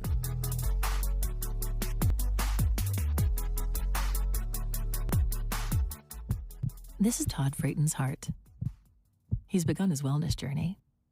This is its sound on a treadmill, at a slight incline, on a stroll through the forest. And this is the heart of Maria Sanchez, his physician. What's it doing here? A lot, actually, because when we partner with you, we don't just offer a strategic plan and status updates. We put our hearts into it, beat for beat. We call it the power of we, Intermountain Health. Hey, this is Hans Olsen. There's a reason that more Utahns, including myself, are members of America First Credit Union. It's because we love being a part of a winning team. I opened my first business account with America First Credit Union going back 13 years ago. I've opened 4 accounts for each one of my children. I opened up my last business account with America First Credit Union because I know they're going to treat me and my family fairly. It's no wonder that Forbes magazine named America First to their 2023 Utah Best in State Credit Unions and their 2023 Utah Best in State Employers list. The only credit union in Utah to receive both awards. If you've got financial questions and needs, America First Credit Union has the answers. So come join me and thousands of others at Forbes magazine's 2023 Utah Best in State Credit Union and Employer. Visit AmericaFirst.com or stop by your local branch. It's great to be on the winning team. Federally insured by NCUA. Klein Tools are new at Lowe's, pros. Lowe's knows you want top brands and quality products, and Klein Tools delivers. Right now, get the Klein 3-piece ModBox mobile workstation for $319.94 and the Klein 5-piece cushion grip screwdriver set for just $34.97, both exclusively at Lowe's. Shop the largest selection of Klein tools, the highest quality tool brand at Lowe's. Because Lowe's knows tools, Lowe's knows pros. I'm Dave Cawley, investigative journalist and host of the podcast Cold. Don't miss Cold's new Season 3, where I look into the unsolved disappearance of Cherie Warren, a woman last seen leaving her job at a Salt Lake City office in 1985. Police cast suspicion on Cherie's estranged husband and boyfriend, but never made any arrests or recovered Cherie's remains. Find Cold Season 3, The Search for Cherie, anywhere you get your podcasts. KSL News Time 1245. The 3 things you need to know this hour. First, Salt Lake City's mayoral candidates will take the debate stage today starting at 2 o'clock. I'm KSL News Radio's Lindsay Eyre. Second, the White House has discouraged a ceasefire in Israel, saying a stop to the strikes will only benefit Hamas. third. Traffic and weather together, Ricky. Just one accident to report. It's in Davis County, westbound 500 south, 200 west in Bountiful. It's blocking a center lane of travel, but you can get around it without too much difficulty. Valley Freeway traffic looking good. Ricky Meese in the KSL Traffic Center. Dry skies in the 60s today, but the warm before the storm tomorrow. I'm Matt Johnson. Sunny, 59 degrees in downtown Salt Lake City. Time for KSL's top national stories from ABC News. The death toll and humanitarian crisis growing in Gaza. More than 6,000 have died in the Israel-Hamas war in the past 2 weeks since Israel began its airstrikes in the wake of the Hamas terror attacks in Israeli villages. Calls also growing for a ceasefire, the U.S. walking a tightrope of supporting Israel's right to defend itself and also helping to get aid into Gaza and secure the release of hostages. National Security Coordinator John Kirby today. We're going to continue to try to get that humanitarian assistance in. We're going to continue to try to get hostages and people out of Gaza appropriately. And as I think you've heard us say, a ceasefire right now really only benefits Hamas. Secretary of State Antony Blinken at the United Nations today in New York telling the Security Council the priority is to save lives and warned other nations against attempts to expand the conflict. It comes as U.S. forces stationed in the region are facing more provocation from Iranian-backed militias in the region. With continuing coverage, Israel-Hamas war. Michelle Franzen, ABC News. Time for the KSL In-Depth. Today marks the release date for Senator Mitt Romney's biography. The biography is called Romney, A Reckoning.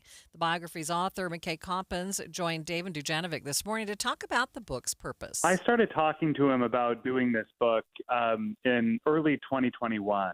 And I think, he had just gone through the 4 years of the Trump presidency. He had just seen what happened on January 6th. And he was in a reflective mood. I think he is worried about the divisions in our country, the dysfunction in the government that he's now seen from the inside as a senator, and about the threats to American democracy. I mean, he told me in one of our first meetings that he worries that the American project is more fragile than a lot of people realize, and that the divisions and the polarization that we have in our country are threatening the kind of fundamental principles that the country is founded on. And so he wanted to cooperate with me for this book, I think in part as a warning. He, is now at a point where he's in the twilight of his career. He's thinking about his legacy more than he's thinking about the day-to-day politics. And he was ready to sort of reckon with his, those moments when he did cross those lines. And he hopes that they'll be instructive for future generations of political leaders, that they don't make the same mistakes that he did. So one of the pieces of advice that he gives to groups of young people when they ask him for his advice today is, don't sacrifice your principles at the altar of ambition. And he says, believe me, it's not worth it. And I think there have been times where he feels he did, maybe skirt lines or sell himself out a little bit to try to win an election or accumulate political power. And he hopes that he can help people not make those mistakes in the future. But the only way to do that is to be kind of fully candid and transparent about where he made those mistakes. And I think he deserves a lot of credit for being that open and honest with me. And I hope it comes through in the book. And that is McKay Coppins. He is the author of the biography called Romney, A Reckoning. KSL News Time, 12:49. Traffic and weather together. It's brought to you by Granite Credit Union's new Dividend Plus checking account. Let's get an update. Here's Ricky Meese. No accidents, no delays on any of the Valley freeways. Only one crash, and a tow truck has just pulled up to the scene in Bountiful, westbound 500 south at 200 west. They are blocking inside lanes in both directions now, even though the crash occurred on the westbound side. But just heads up, Bountiful drivers, you can still get by if you stay to the far right. Visit the new R5 Homes Affordable Flex ADU single-family house, which helps offset your mortgage with an independent but connectable rentable basement. Connect R5 Homes for your $1,000 gift toward Contact R5 Homes for your $1,000 gift toward purchase or referral. Ricky Meese in the KSL Traffic Center. KSL 7-day forecast, we have some drastic changes for the second half of the week. Let's start with today. 66 and mostly sunny skies. Tomorrow, south winds ahead of the storm kick up. 73 the high, partly cloudy for your Wednesday. Thursday, cold front, rain, 53. 54 is all we get for a high on Friday, mostly cloudy. 48 with a chance for showers on Saturday. 45 is all we get on Sunday, partly cloudy skies. 47 mostly sunny on Monday. From the KSL Weather Center, I'm Matt Johnson. Right now, sunny and 59 degrees in downtown Salt Lake City. The 7-day forecast brought to you by Performance Automotive Bountiful. A quick check of the markets. The Dow doing great today, up by about 250 points. A complete update of your money news coming up next.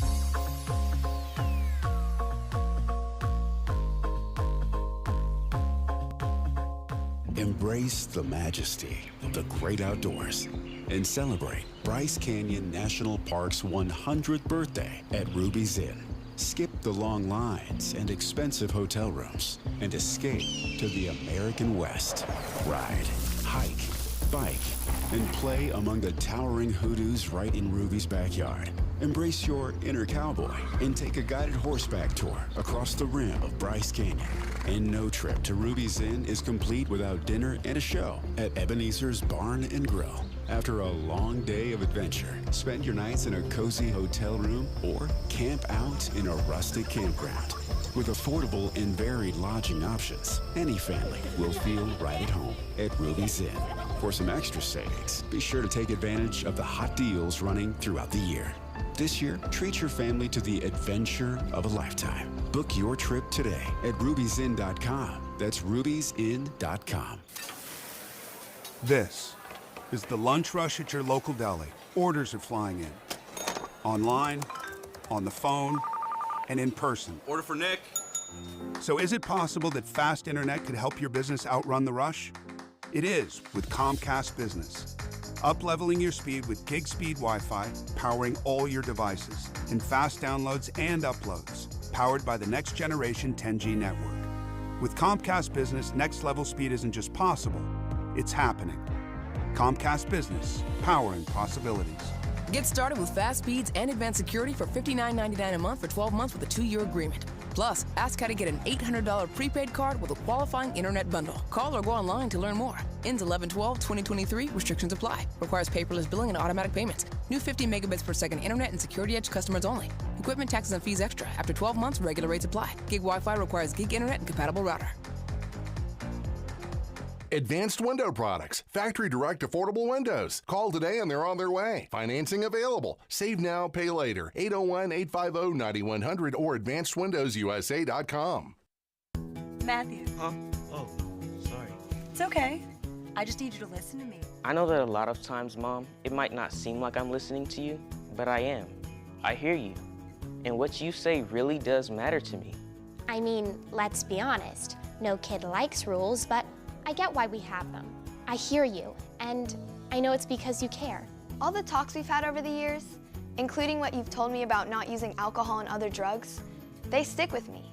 And believe it or not, they really do make a difference, especially at times that matter most. Hey, want a drink? No thanks, I'm good. So thank you, Dad, for talking and preparing me for what's ahead. Thanks, Mom, for never giving up and always being my biggest fan. Thank you for letting me know what you expect, so I can try to meet your expectations. Thank you for talking. For more information about talking with your kids about underage use of alcohol and other drugs, visit underagedrinking.samhsa.gov. 2 years ago, Americans watched in horror as a crisis unfolded at the Kabul airport. There's desperation and anguish. More than 80,000 Afghans have since arrived in America, but this story is still unfolding. I'm Andrea Smartin. In my new podcast, Stranger Becomes Neighbor, we'll find out what happens to these new arrivals in our communities. Who would help our newest neighbors?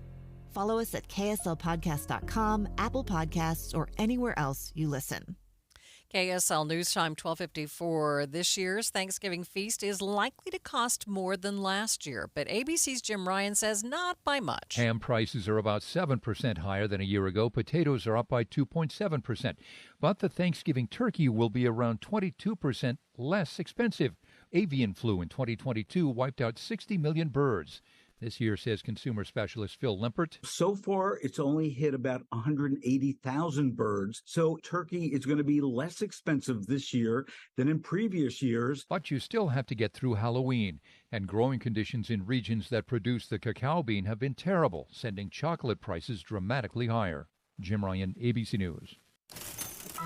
Watching Utah's money, the Justice Department is broadening their investigations into Tesla's autopilot feature. They issued subpoenas instead of asking the company's legal department for information.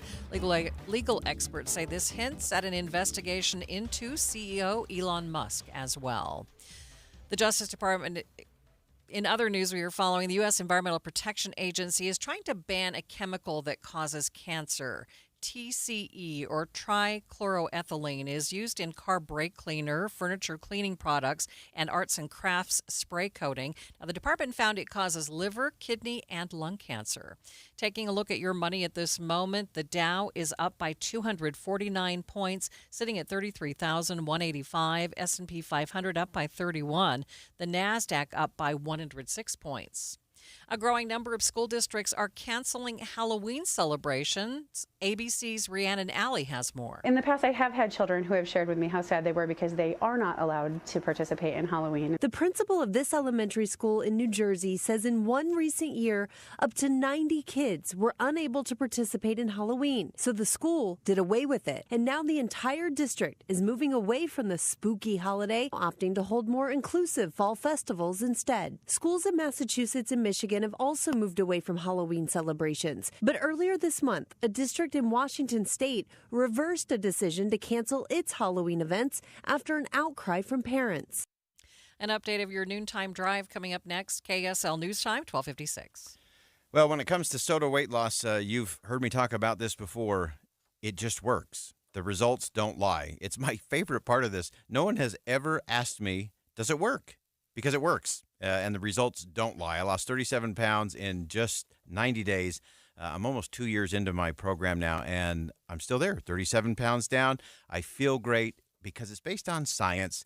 You follow the process. You've got your own nutritionist and coach to help you all along the way. You have weekly conversations. You can text at any time if you're concerned or you feel like you're getting off path. It will totally change the way you approach eating to make sure your body gets the right energy, the right resources, the right things it needs to burn to feel good and to have the energy and strength you need to be successful. You've heard me say it before. When it comes to your soda weight loss journey, there's no time to lose. There's only time to win. So start winning today. Check it out. The results don't lie. Check it out at sodaweightloss.com, SOTAweightloss.com. Visit the contest page on KSLNewsRadio.com. This week, enter to win tickets to the Piano Guys. 3 nights next September at the Sandy Amphitheater. Tickets are on sale now. Or see how you can win Lower Bowl Utah Jazz tickets. Catch the Jazz in action this season with select games airing on KSL News Radio. Plus, win tickets to Straight No Chaser, November 2nd at the Eccles Theater. Get started now. Text the word contest to 57500 or visit KSLNewsRadio.com/contests. Come on, the meeting's already started. Sometimes it's important. Last call, boarding gate number 9. Sometimes it's urgent. Peripheral alarm. Sometimes it's vital.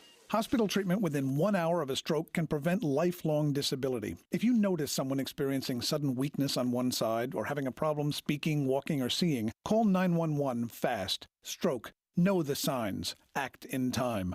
A message from the National Institute of Neurological Disorders and Stroke. KSL News Time, 12:59. Traffic and weather together. It's brought to you by Granite Credit Union's new Dividend Plus checking account. And let's check in now with Ricky Meese. Well, for those traveling the Valley freeways, you're still looking at a really nice drive in progress. And we still have the final cleanup of this crash. This is in Davis County, westbound 500 south, 200 west. But now that tow trucks have arrived on the scene, it's affecting both directions of 500 south. You can get by if you just stay to the far right. With over 30 plus specialties and multiple locations across Utah, Revere has you covered for all your health needs. Revere Revere Health, your partner in health, your partner for life. Online at reverehealth.com. Ricky Meese in the KSL Traffic Center. Taking a look at the forecast for the Wasatch Front. Enjoy the next couple of days because things are going to change big time. Looks like today's high near 66 degrees, 73 tomorrow. That's the warm before the storm. Things are changing on Thursday, 70% chance of showers, and the temperature, the high down into the 50s, low 50s. Right now, 59 degrees in downtown Salt Lake City. KSL Salt Lake City. Listen at home on any smart speaker. And in your car at 102.7 FM. This is KSL News Radio, Utah's news, traffic, and weather station. It's 1 o'clock at KSL News Radio. I'm Dan Bomas. KSL's top story this hour. Salt Lake County could go into a hiring freeze after tax revenue failed to hit the mark. KSL News Radio's Kara Hoffelmeyer has more. County Mayor Jenny Wilson recommended stopping any new hires and eliminating currently open full-time positions that haven't been filled for a while in order to combat a tax revenue slowdown. Mayor says tax revenues didn't even grow by 2% this year. And was immediately absorbed with a 10% increase in the cost of health care. Wilson says these measures are to prevent any layoffs. County CFO Darren Casper says there are indications there's not a lot of room for the county economy to grow. So there's choppy waters ahead from the economy standpoint. But these cuts, along with cuts to the travel budget, Wilson anticipates will allow for employees to receive a 2.75% salary increase along with a one-time bonus. Kira Hoffelmeyer, KSL News Radio. Our top national story this hour from ABC News. Tom Emmer, a Republican congressman from Minnesota who serves as House Majority Whip, is now the party's nominee for Speaker of the House. Republicans elected Emmer in a secret ballot behind closed doors today. Emmer still has some hardline Republicans to convince, though. Kevin McCarthy says he's cautiously optimistic about where the discussions will go, but also said the rules need to be changed to move things forward. If you don't deal with the consequences of the 8 who worked with all the Democrats to put it in here, putting a new person up each time, we're going to be in the same place we were before. McCarthy lost his job as Speaker because of a rule that allowed just one member of the House to call for a vote on his leadership. Your money at this moment, the Dow Jones average up 220 points on the day right now 256, and the NASDAQ is up 112 points right now. And our KSL weather, we've got a warm day with south winds before some rain moves in. That's next. KSL News Time 102. Early mornings can be hard enough, just getting yourself going. We try to make it a little easier with news and weather from comfortable, trusted anchors and reporters. Join us on Utah's Morning News between 5 and 9 on KSL News Radio.